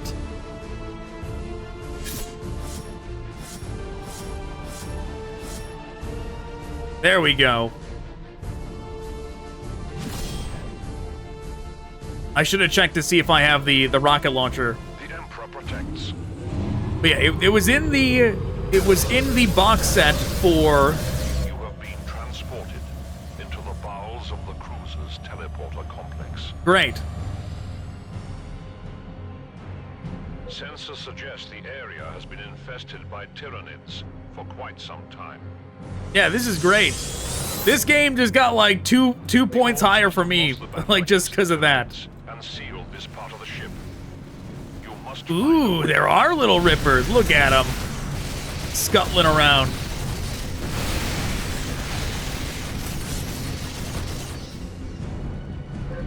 But yeah, once again, trying to start this sentence. The Screamer Killer from the Leviathan box set. Frag grenades. That is, for people that don't know, actually a callback to the original Carnifex from the 2nd edition Codex, okay?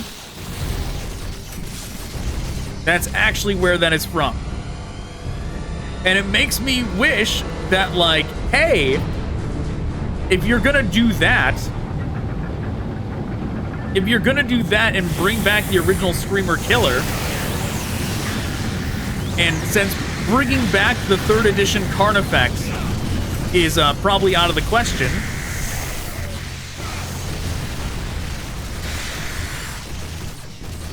then do the same thing, but with Old One-Eye. Actually give us real Old One-Eye. Because for those that don't know, they have had a lie of an Old One-Eye. Health restore. They have had a lie of an Old One-Eye available for a long time. But you go on their website and it's just a Carnifex in Behemoth coloring. And not in retcon Behemoth coloring, I might add. And, yeah, so Behemoth paint design, they go, oh, look, it's Old One-Eye because he's got Behemoth paint design. When Old One-Eye is not Behemoth, he's High Fleet Jormungandr, okay? He's a High Fleet Jormungandr Carnifex in High Fleet Kraken. And he had a very particular design that was different and unique from the other Carnifexes because he had actual, like, Has failed. Hold this position. Prepare for Tyranid assault. oh, I probably shouldn't have grabbed that yet. He had like unique crushing claws that were extra size, and he had these like almost barnacles all over him.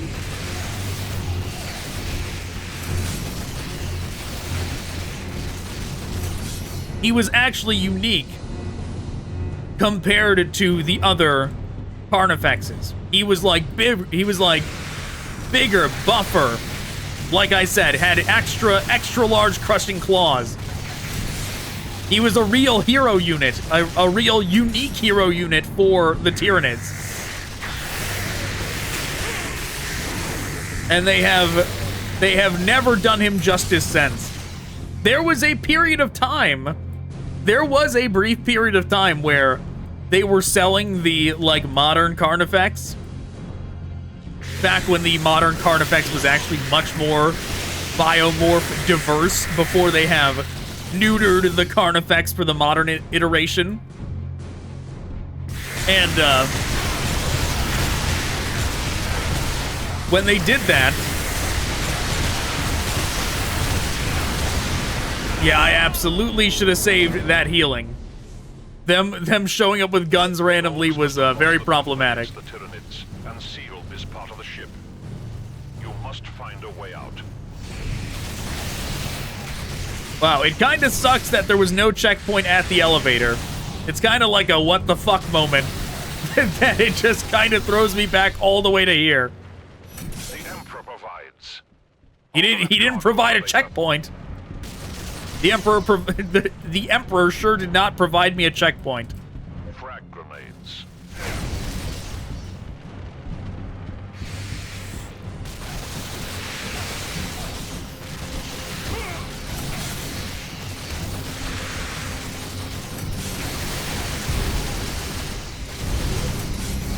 But what was I saying?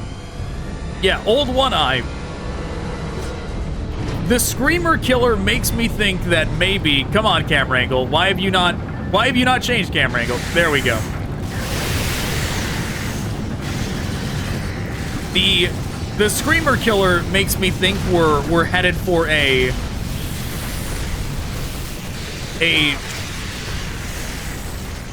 scenario where maybe we're going to get unique designs for a bunch of different Carnifexes over time, which would be pretty neat if they like say had a range of Carnifexes,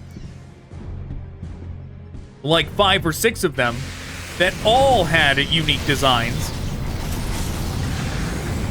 That would be pretty neat. Like how the Screamer Killer looks completely different than the neutered Carnifexes that they're selling nowadays. Or more. For more than the more biodiverse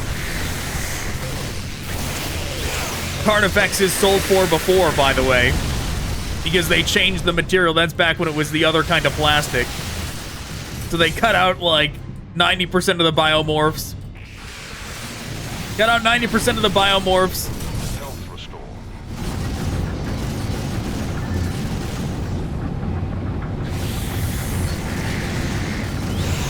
Change the material.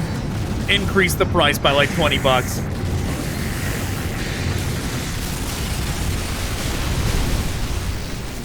The elevator power has failed. Hold this position. Prepare for Tyranid assault. Quad fire. Alright, hopefully this helps us out here. I clearly used it too early.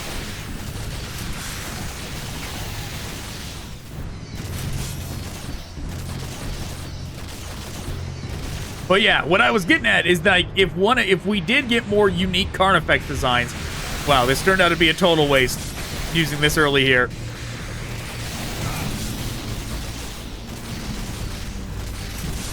If we did get more unique Carnifex designs, it would be neat if they did one for that era of Old One-Eye. If they brought back the real Old One-Eye and gave him a new updated design, but still maintained the characteristics of that era Carnifex like they did with the Screamer Killer. Because the Screamer Killer absolutely is just a modernized version of that old school Carnifex.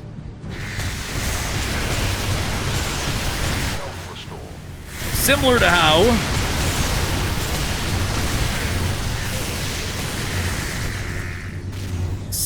how the Hive Tyrant, the most modern variation of the Hive Tyrant, is like a modernization of the original Hive Tyrant, and the Norn Emissary, which I very much appreciate them doing this with. The Norn Emissary is really like a modernization of the 3rd edition Carnifex. Reach the hub of the teleporter complex. So I was always a fan of the 3rd edition Carnifex, and I was sad to see it go. Offers safe passage out of this hideous place. So for them to actually bring it back, the design at least, and go like, oh well, this is the Norn Emissary. We're not going to call it a Hive Tyrant, but clearly it is the 3rd edition Hive Tyrant modernized.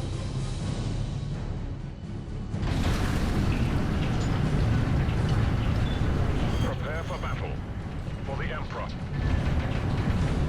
That, to me, is pretty neat that they went through the effort of doing that. Yeah, the warriors, like this fella here, are like the true remnant of the... They are the true remnant of the 3rd edition Hive Tyrant, right? It gives them a new, like... It changes the way you perceive the Tyranid, or the warrior, when you know that. When you know the fact that, like, oh, they were just... In 3rd edition, they were mini Hive Tyrants.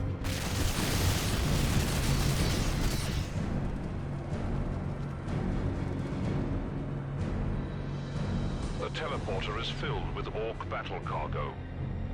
We suspect the cruiser is preparing for a planetary invasion. The more you destroy, the less they can use against the Forge World. Sure. Rapid fire.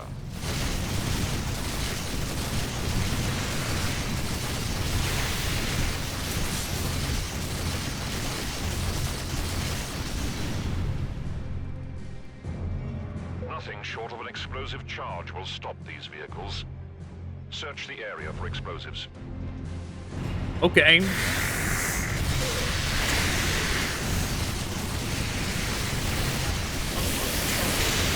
I miss Rippers too. They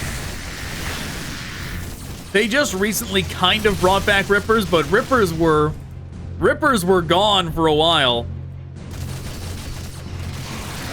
I was worried they were to never be seen again, but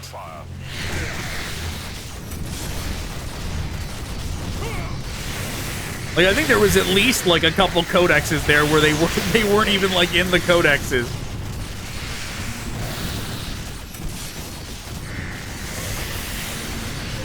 But considering they're selling the little rippers with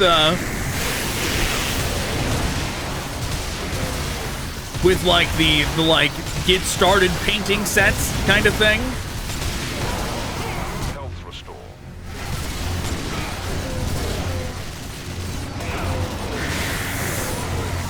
Considering they are doing that, Rapid fire. I have to presume that the rippers are back, that they're in the 10th edition codex. I still got to get that in the mail so I can actually see what's in there.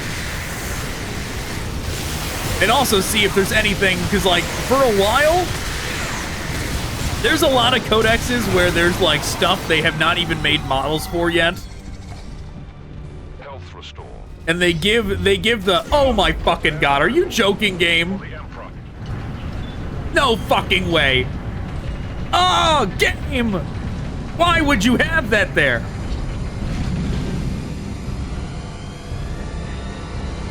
What a pain in the ass. How dare you, game?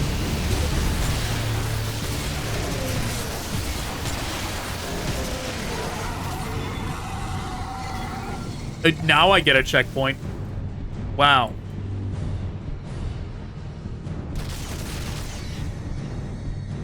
What was I saying? What was I even saying? Oh yeah, I still need the 10th edition codex.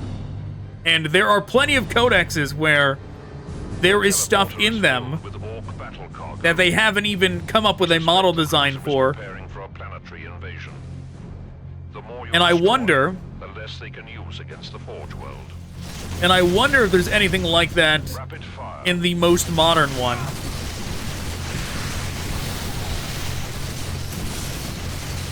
But for a while,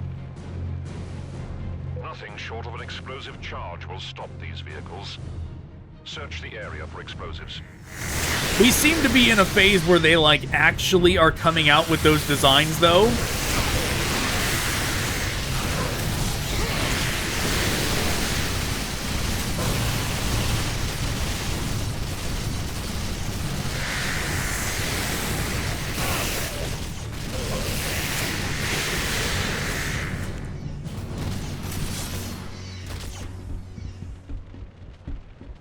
Like before, when you go to the early codexes, whether it be like the 3rd or 4th edition, if there was stuff like that, it was never coming out. Right? If like the Doom of Malinkai or whatever the hell it's called, you see that, and you're like, ooh, are they gonna come out with a design for that? And it's like, no. Hope you're okay with waiting 15 years to see what that looks like, you know? There was plenty of stuff like that in the old, in the old codexes. That was like, they put it in there, and it's completely up to the community to like design it themselves, to proxy it in for a battle. They're like not just with like specific units and everything too. There was a lot of biomorphs like that too.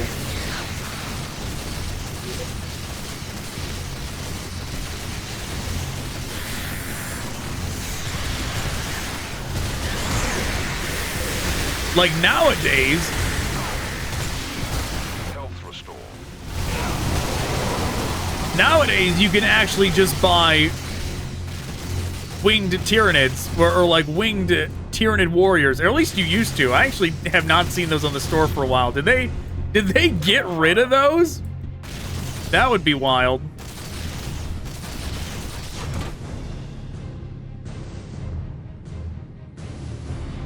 Place the charges onto the battle wagons. But yeah, for a while, Return to the central hub.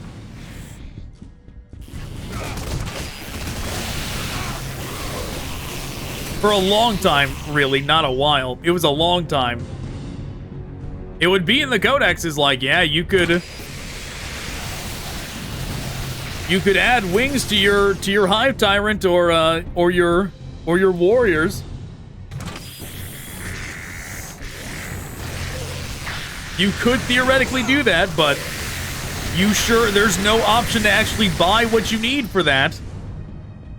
Like, you better buy something else and proxy it in.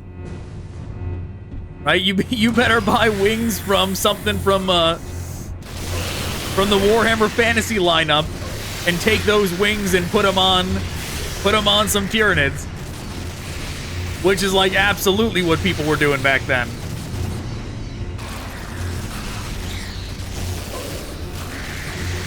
You just find something in the fantasy lineup that was like, well, I guess this works. I guess I'll use some green stuff.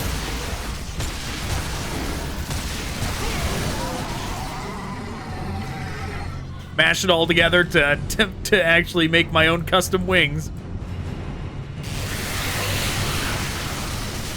But all of that stuff was like definitely part of the appeal to me in the first place for the Tyranids. Like the amount of creativity that the old school codexes for the Tyranids encouraged was always one of the selling points for me. They certainly don't nearly encourage it now as much as they did back then.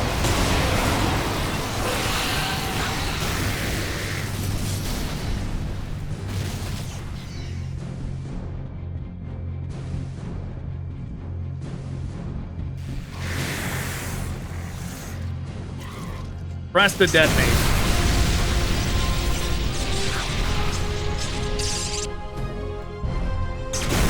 Those ones are running into the explosion.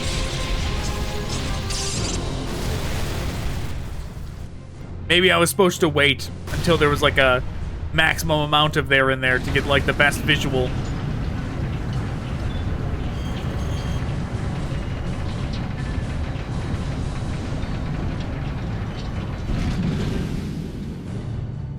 Checkpoint, great. Now, continue to search for the elevator power cell.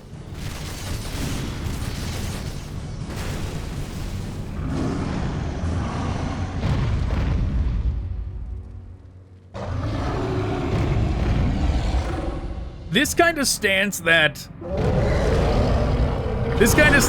Warhammer took, though. Ooh, a Carnifex! Avoid direct contact. Keep your distance. Use ranged weapons to slow its progress.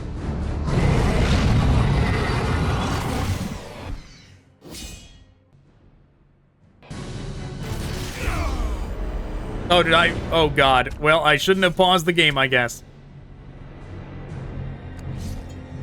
My alarm went off. I had to stop it. I was like, I gotta stop. Oh, well, whatever. I guess I'm dead. A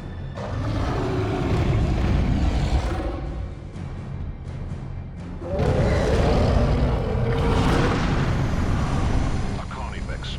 Avoid direct contact. Keep your distance. No way. Use ranged weapons to slow its progress. No way he just called it a Carnifex.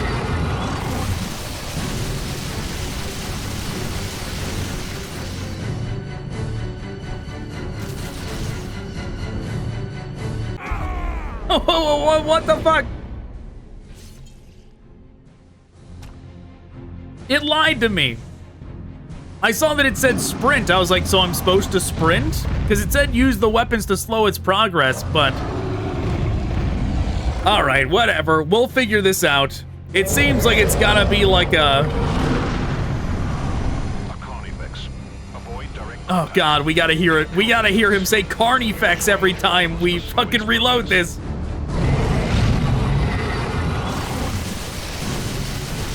Yeah, why is it aiming so bad there? It was like not even hitting him. What does it want from me here?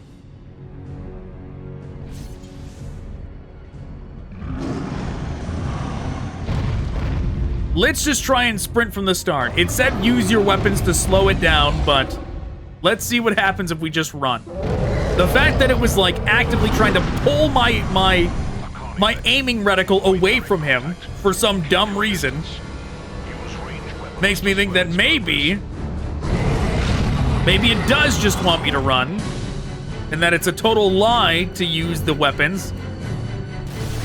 There we go. That's it. That's it. The mines.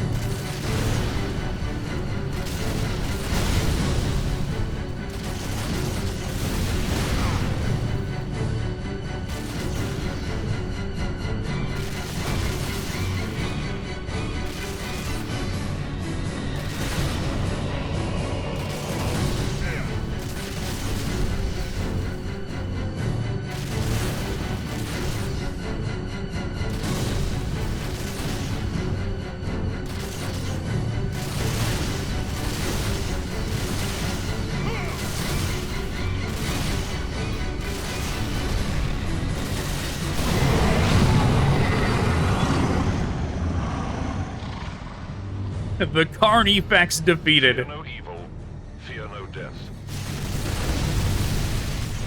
Man, Carnifex makes me think of like, you know, circus carnies.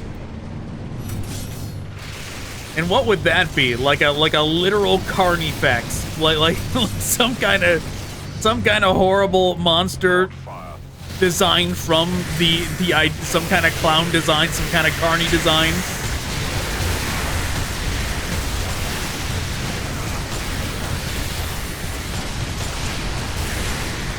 Health restore.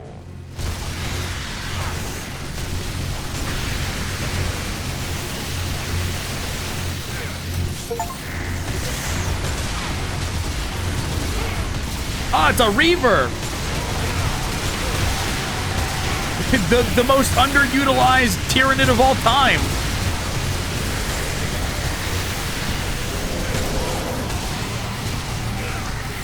The Emperor protects. Yeah, Reavers, oh my god. Like, obviously, they were like, the modernized version of the Reaver was like the Trigon and the Moloch, you know? They were like, what if we make them more monstrous? To the hub. A minor setback. Continue to search for the power cell. And sure, it worked. Like, more people surely bought the Trigon and the Moloch than ever bought the Reavers, right? It did work. But the opportunity to do entire, like, themed armies around that was like, nobody bothered to do it, right? There's no Reaver, Moloch, Trigon armies where, like, that's your primary unit base. You know, nobody did that. You're like, my army's nothing but Trigons, Reavers, Molochs, and Rippers, you know? Nobody bothered to do, like, a themed army like that, but it would have been neat. Don't fall down to the lower floor of the chamber. If I had infinite resources to buy infinite Tyranids with, I would have done that. I would have made that army at some point. Because it actually was on my list of, like, armies I wanted to design just to see how they look. Like, do an army of Tyranids that's, like, based around those kind of units. Do another one that's all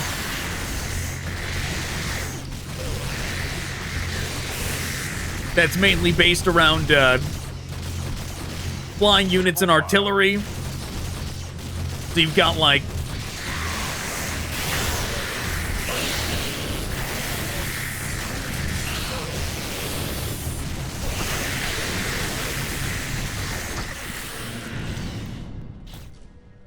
the gargoyles.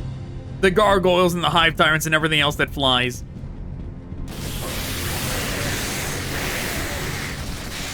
This would have to be a customized scenario thing, though, because the artillery thing, obviously, if you're doing, like, a regular match, no one's gonna let you, like, start your, like, oh, my biobores are up on this ridge that you can't reach, you know?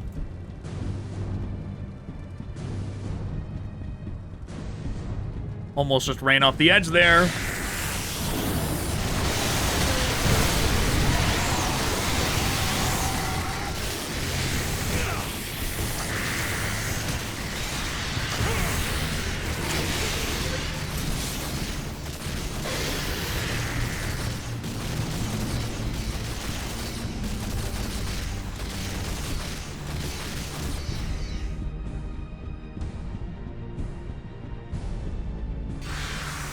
Yeah, this kind of movement is not great with, like, narrow corridor hall things that you can walk off and die.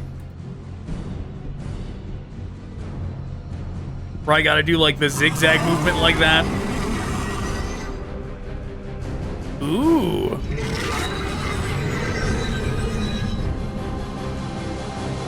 Is that supposed to be a Trigon? Well, I don't think so. Considering how fast that thing died, I think that was just supposed to be a Reaver.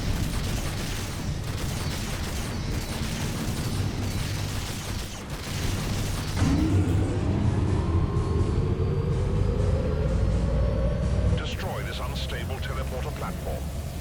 Place charges at the anchor chains and move to a safe distance before detonation.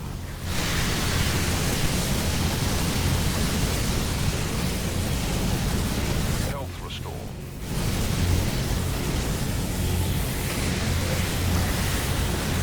Quad fire.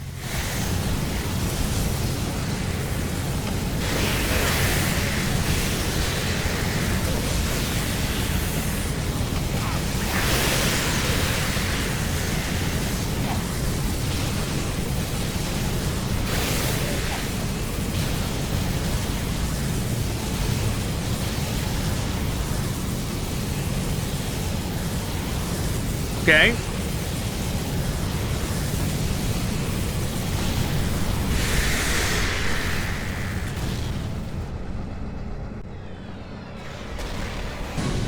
Return to the teleporter hub. Beware of the unstable platforms. I am trying to be aware of them.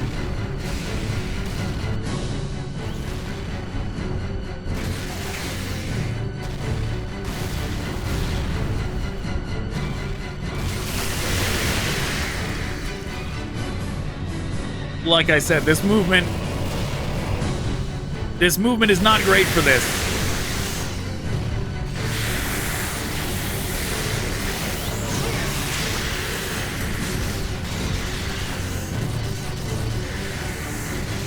Like, this movement would be a lot better with an analog stick. Health restore. On such treacherous pathways.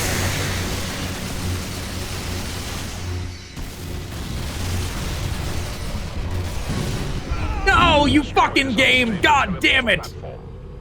I thought that was a platform. It's so hard to fucking see. To a safe distance before detonation. Oh my god, how dare you, game? Make my checkpoint here before. Like, really, how dare you make it before I even detonated these things?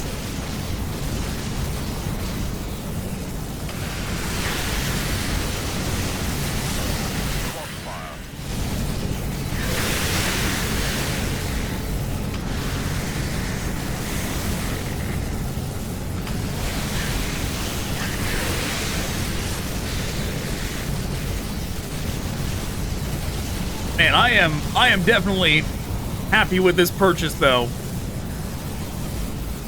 Because, spoiler, even though this game is not available, even though you can't buy it without, like, going to a site to specifically buy a Steam key, which is what I did, Return to the teleporter hub. Beware of the it was still relatively cheap. There must be a lot of Steam keys available. Because I only paid $4 for this.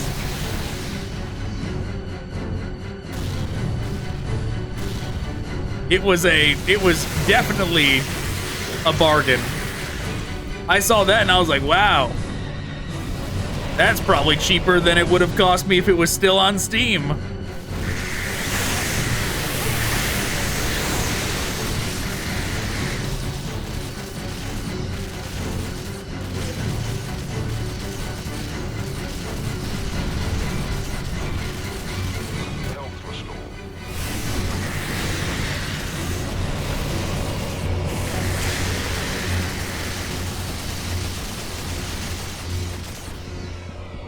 Okay, this is where I walked off, right?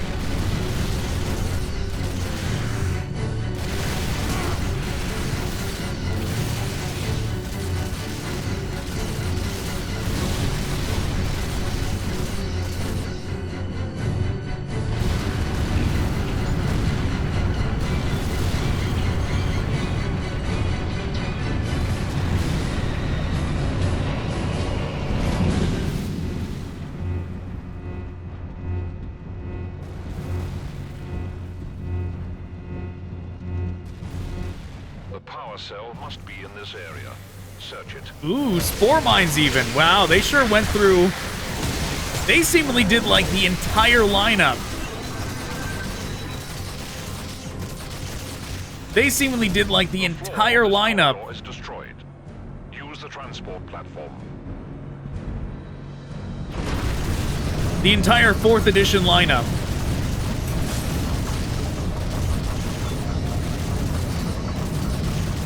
Once again, very unfortunate that we never got... Be vigilant. We never got a third edition, a proper third edition one. Right, because sure, that PlayStation 1 Space Hulk game is from that era. But when you're just fighting Gene Stealers, it doesn't count, you know? When you're just fighting Gene Stealers, that is not the true Tyranid experience.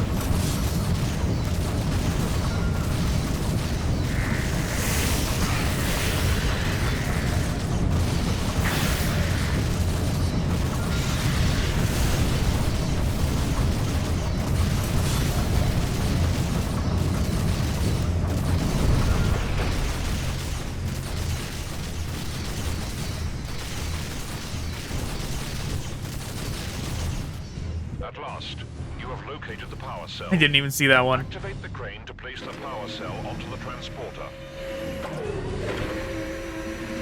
But yeah, see, that's all a game needs to do for me, though. Now return the power cell to the teleporter hub. Death to the aliens. Health restore. Like, I was thinking this was a good...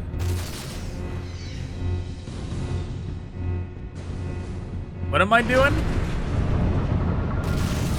Hopefully, yeah, hopefully we don't need those other ones as well, since I already damaged them. But we might. But yeah, I was already like, oh yeah, this game's pretty good, it's okay. And then and then Tyranid show up and I'm like, never mind, this game's great. This game did not deserve to die.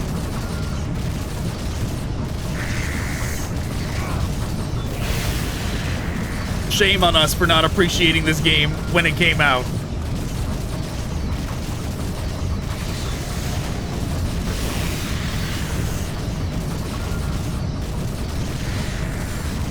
You know, the camera in this game is more consistently action like oh my god, yeah, this kind of sucks. The fact that, like, it's, like, not cooperating, just shooting that damn thing, and as a result, we're accidentally shooting this thing ourselves. There should be no friendly fire on those. That was kind of jank. Now insert the power cell. Throw the switch. But, what the hell was I saying?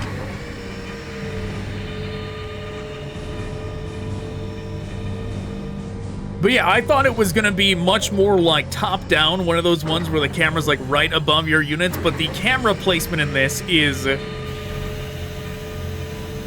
much more pleasant. The camera placement is much more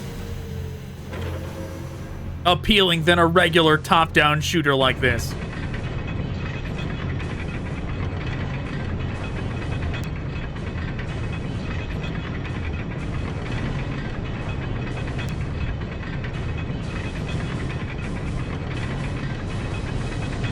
You know, I wonder why...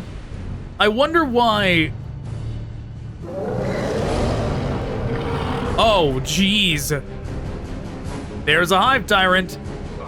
4th edition Hive Tyrant, too. They didn't have...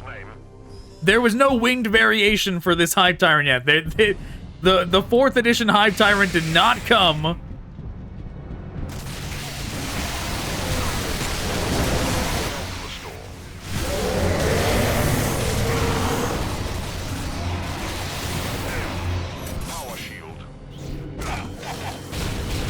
Okay, those did nothing.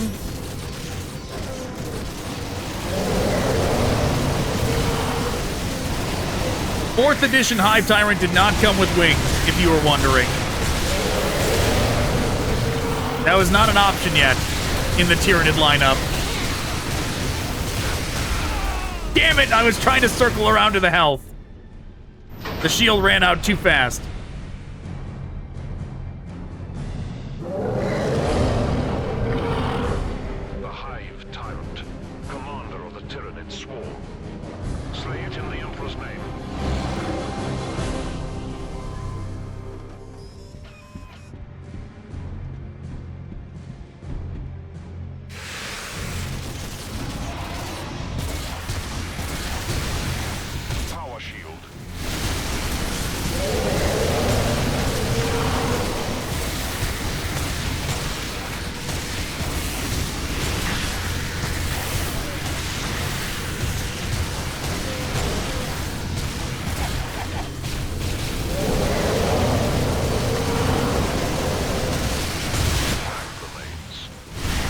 But yeah, back then, Health restored.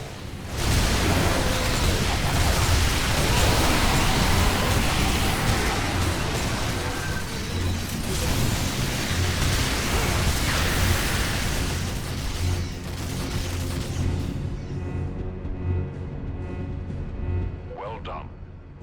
The Hive Tyrant has fallen. Proceed to the cargo hoist and up to the command deck. The war boss is waiting for you. oh great. What, is this the end of the game? Are we already at the end? I guess maybe if we're about to kill the war boss. But, I mean, yeah, and we did go through the Hive Tyrant as well.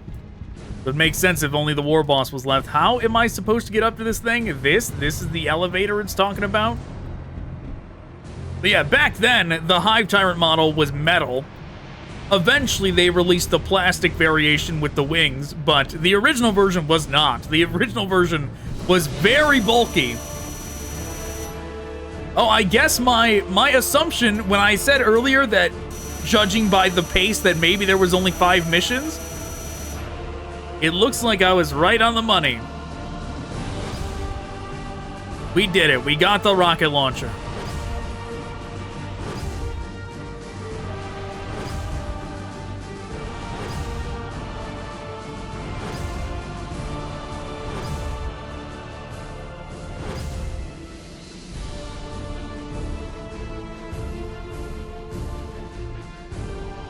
Okay, so if we max out that... Okay, Command Deck Finale. Face the bloodthirsty, battle-hardened war boss, the largest and most powerful of all the orcs in his tribe.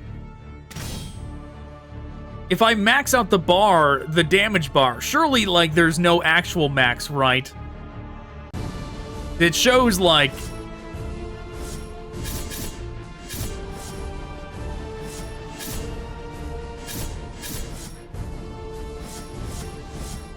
See, the missile launcher, it shows like, oh, it's already maxed out the bar, but like...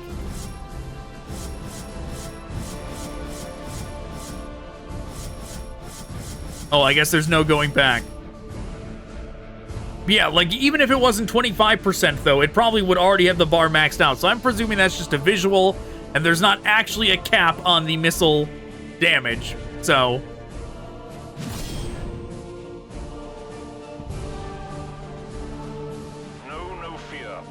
Hopefully this is not too slow. Hopefully it does not get us killed.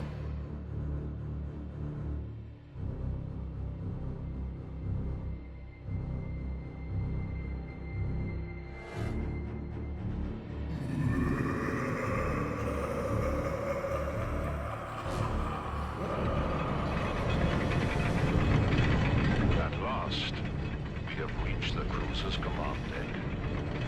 From here, the war boss controls his home.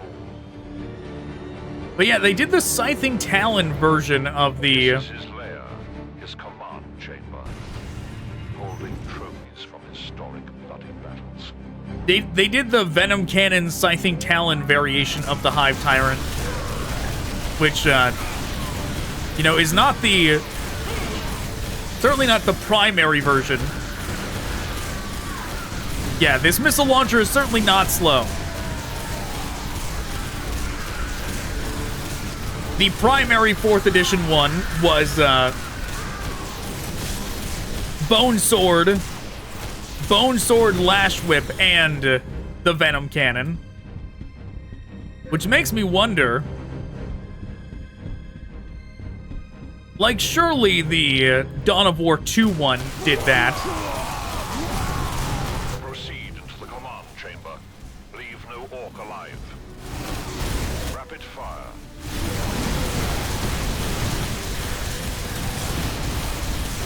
But yeah, weird that they seemingly abandoned the ground Hive Tyrant, though, for games like Battlesector, right?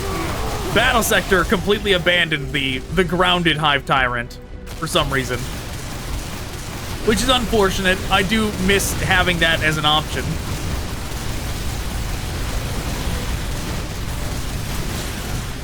The way around it is that they would need 2 Hive Tyrant units. They obviously can't change the biomorph. They can't have the winged Hive Tyrant. Make your way down to the lower floor of the chamber.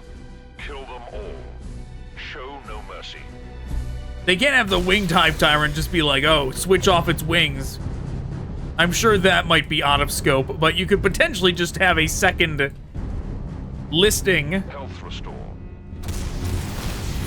A second item, or a second unit in the, like,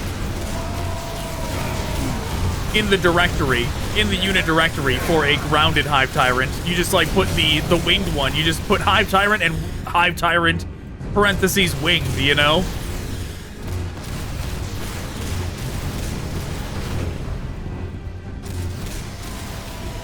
Because, of course, since they did not do that,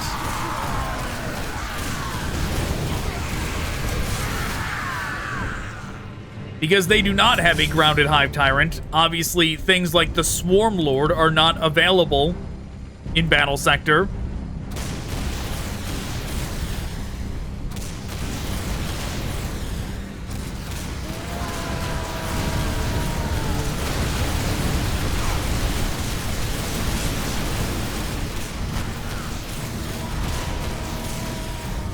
Sure glad the missile launcher does not seem to have friendly fire.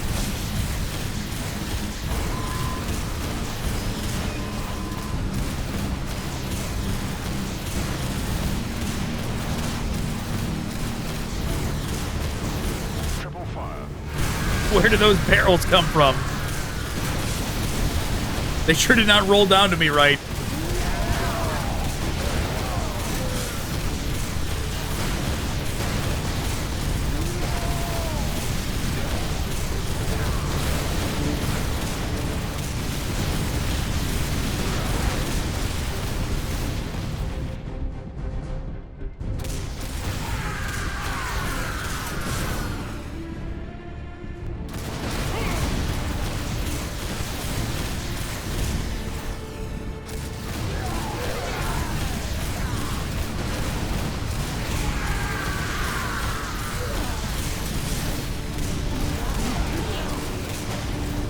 All right, I'll go back up and grab this.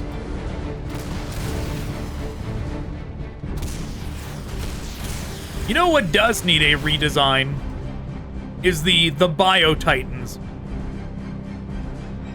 It actually is so out of place. The war boss. Kill him while he is vulnerable. The designs of the Bio Titans, All the humans. the biggest one is not that bad. The like Hierophant or whatever it's called. But obviously the like second edition ones that were in Epic never got updated,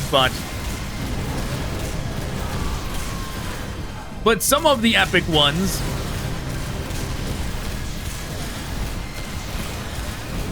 got redesigns for Forge World, which Forge World is no longer in existence. Obviously, all that stuff got moved over to the main Warhammer site. But all that stuff is like very outdated designs for the Tyranids. They don't like stylistically match up with anything from the modern Tyranid lineup. Like they are quite clearly 3rd edition and older designs.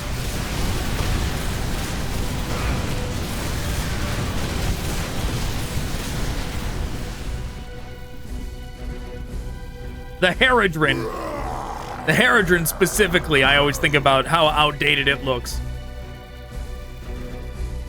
I'm full of power. Like the Malanthrope. Time to join the war. The Malanthrope is much more 4th edition. 4th edition and beyond.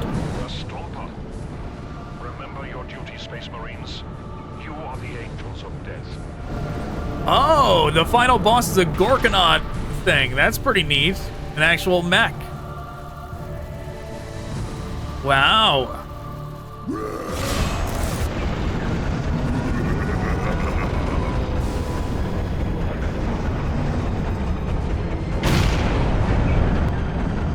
You know, I was mentioning arcade shooters earlier. Stomper is advancing. Target the lower armor plating. We must break down its defenses. I was mentioning arcade shooters earlier, and obviously, Freeblade is actually...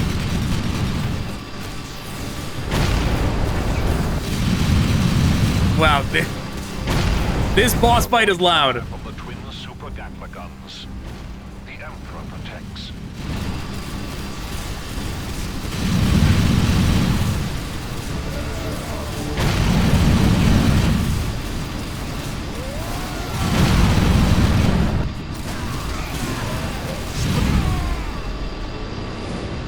What I was saying... No, I gotta turn down this boss fight. This boss fight's too loud. Duty, Space Marines. You are the angels of death.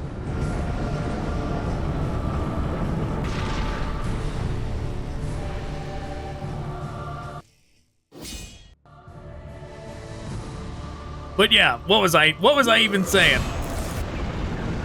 I was mentioning how there's not like a arcade shooter much earlier in 40K, but I suppose Freeblade is the closest thing to that. And that actually would have been pretty neat. Target the lower armor plating. We must bring down its defenses.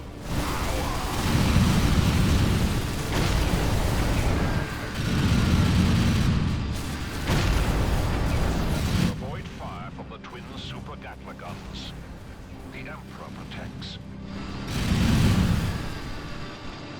Health restore.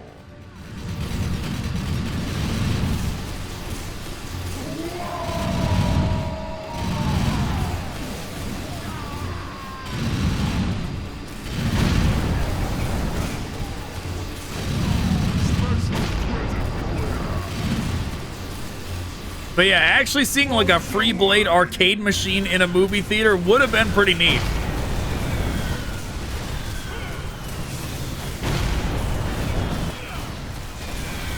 It would not take that much retooling to make that real either.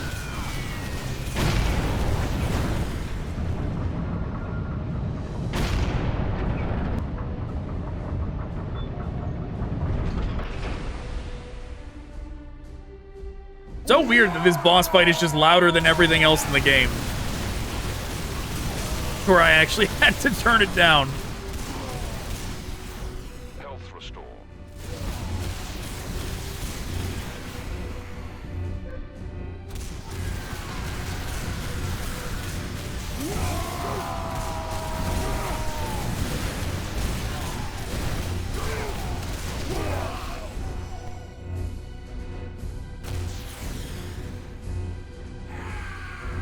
Quad fire.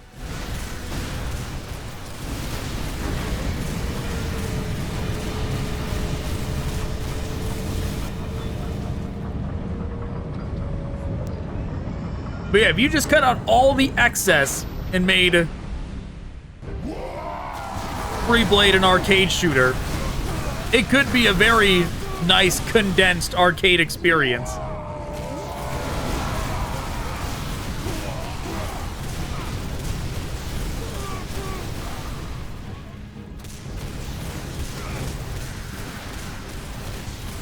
Onto that elevator. Fight him face to face. Oh, this elevator.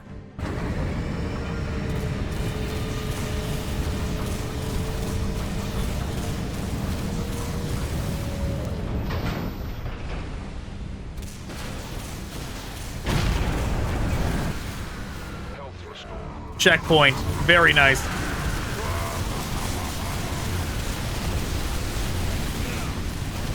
Focus fire on the flamer guns during their cooldown cycle.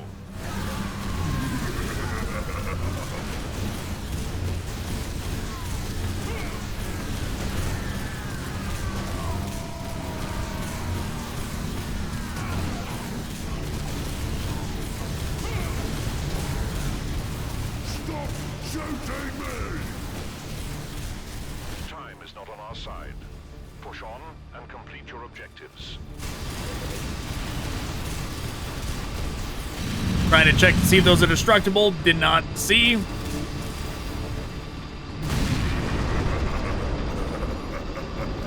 Onward. Iron Halo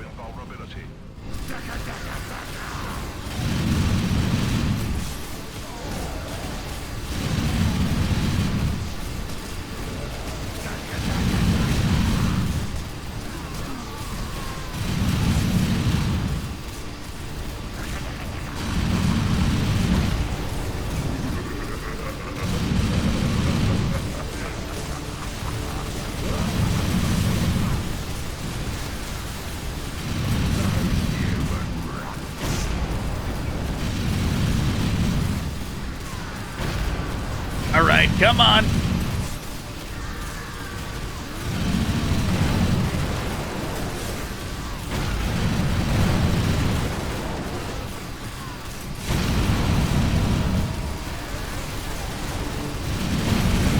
Okay, not great that it's getting free shots on me like this.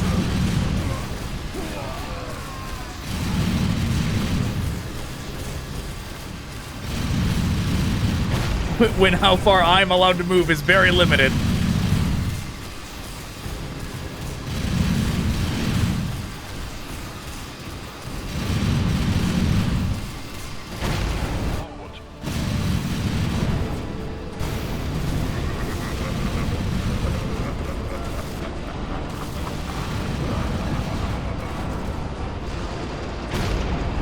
Yeah, I could see this game as a... I could see this game as a real arcade game. Instead of just an Xbox Live arcade game. Move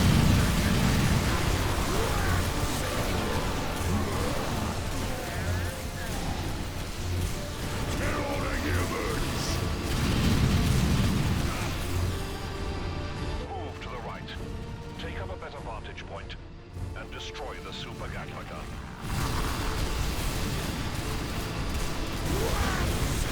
Wow, this boss fight would suck using like the librarian. Target the war boss. Kill him. Just using like the bolt pistol on this fight would that'd be awful. I am very glad we switched to one of the guys that was not melee.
Okay, where's he at?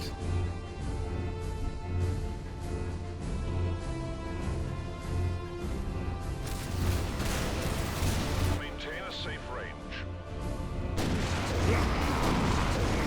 Bombs away!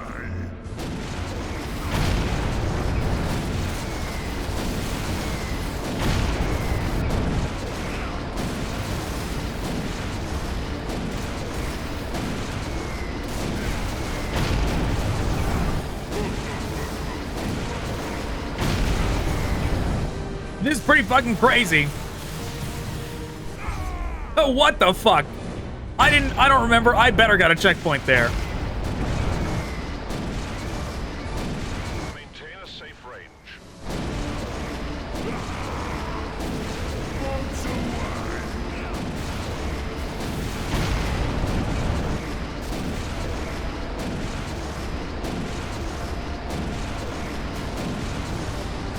What the fuck, game?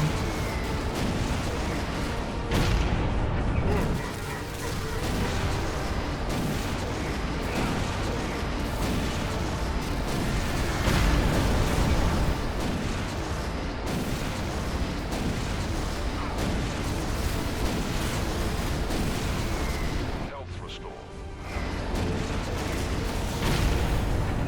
Frag grenades. Target the long-range death cannon. There is only one gun left. As soon as we were allowed, we took it out before he even finished his sentence. Rapid fire.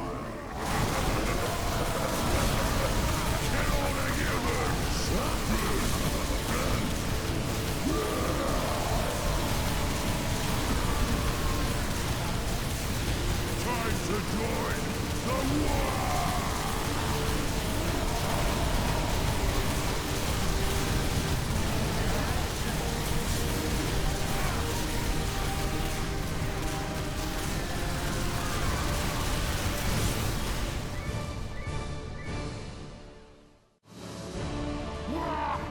Come on down, Mr. Warboss. Special present for you. The Stomper has a belly cannon. Avoid its fire.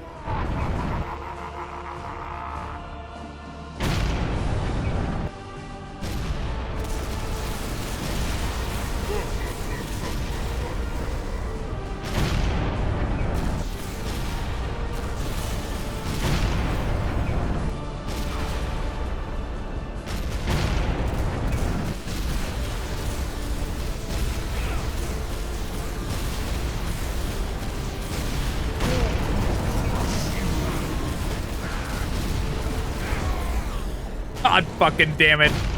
Come, no! All the way back here? No! Oh man, this boss fight's gonna suck. Bombs away.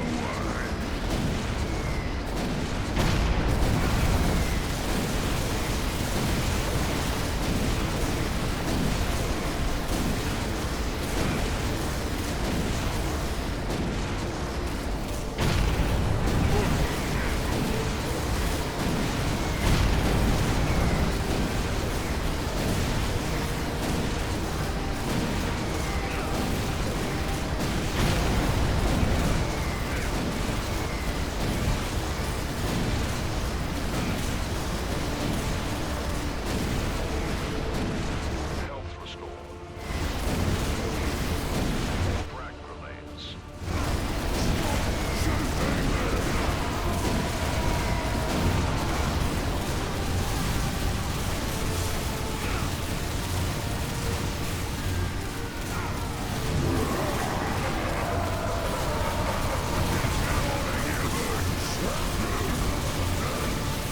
Come on.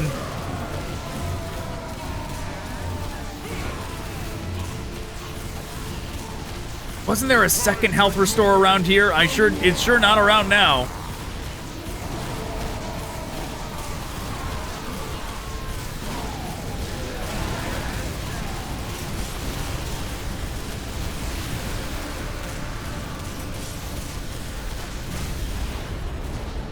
Well, he already fired one at me.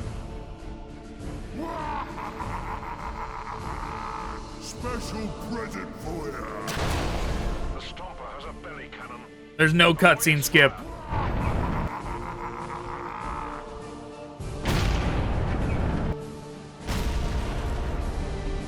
Rapid fire.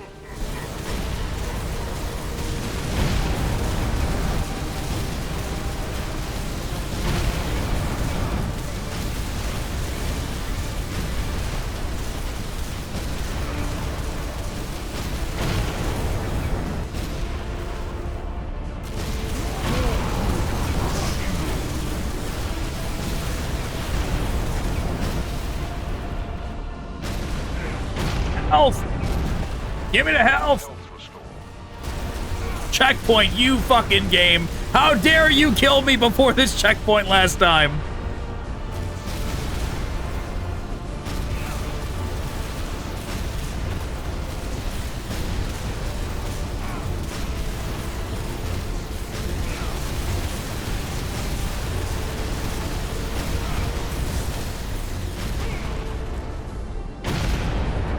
Like, what the fuck? The camera did this right as I went for that thing. So I did not get the shield power up. That's it. Target the high voltage support pillars.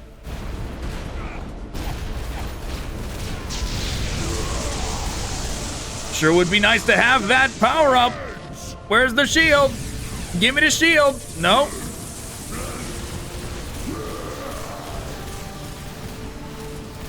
No, we're just gonna have to die and grab that shield early, since it decided to not allow us to. Time is not on our side. Push on and complete your objectives.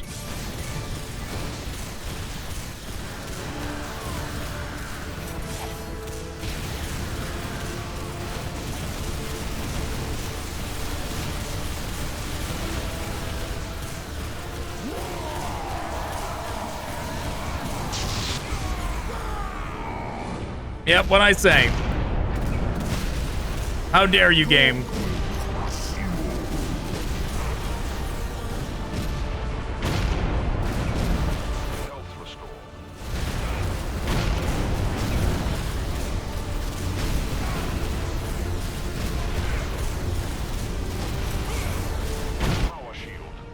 before it takes it away from me.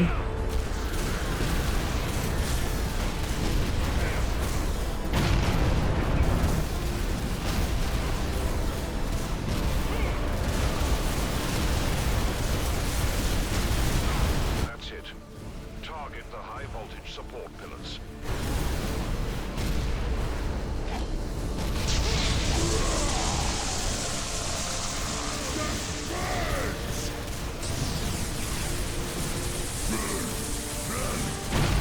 Melee upgrade is certainly not what we need.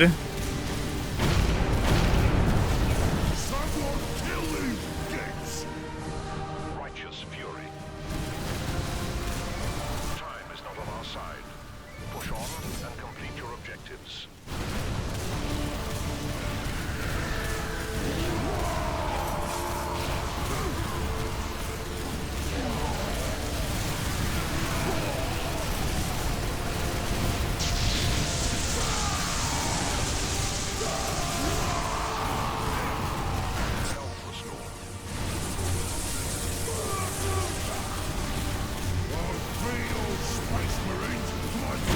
Gonna save that until for when the health bar for this one shows up.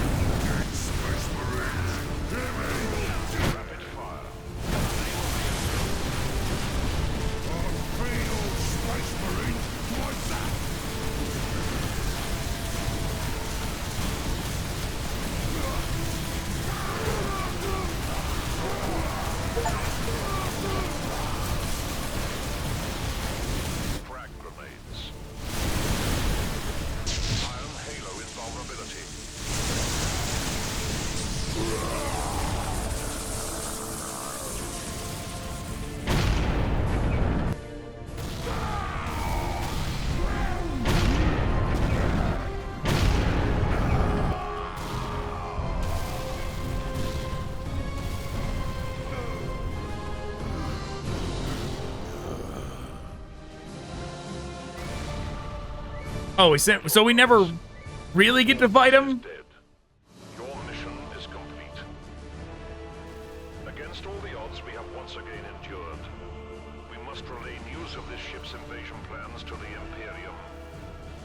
I fear this cruiser is just the start of a much greater war. That is a pretty wild strategy from orcs of like, we're just gonna bring a hive tyrant to one of your forge worlds.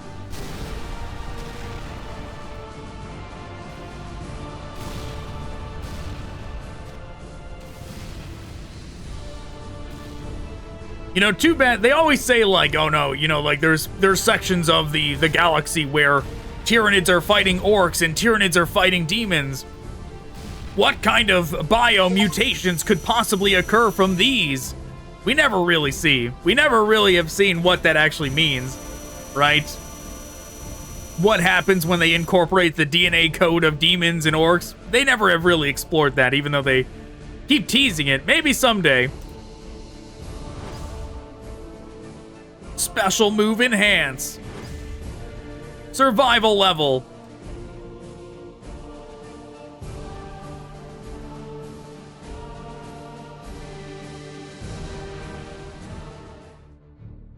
Okay, well, we did it. We beat the game. One more on the checklist of dead 40K games to go through. Done.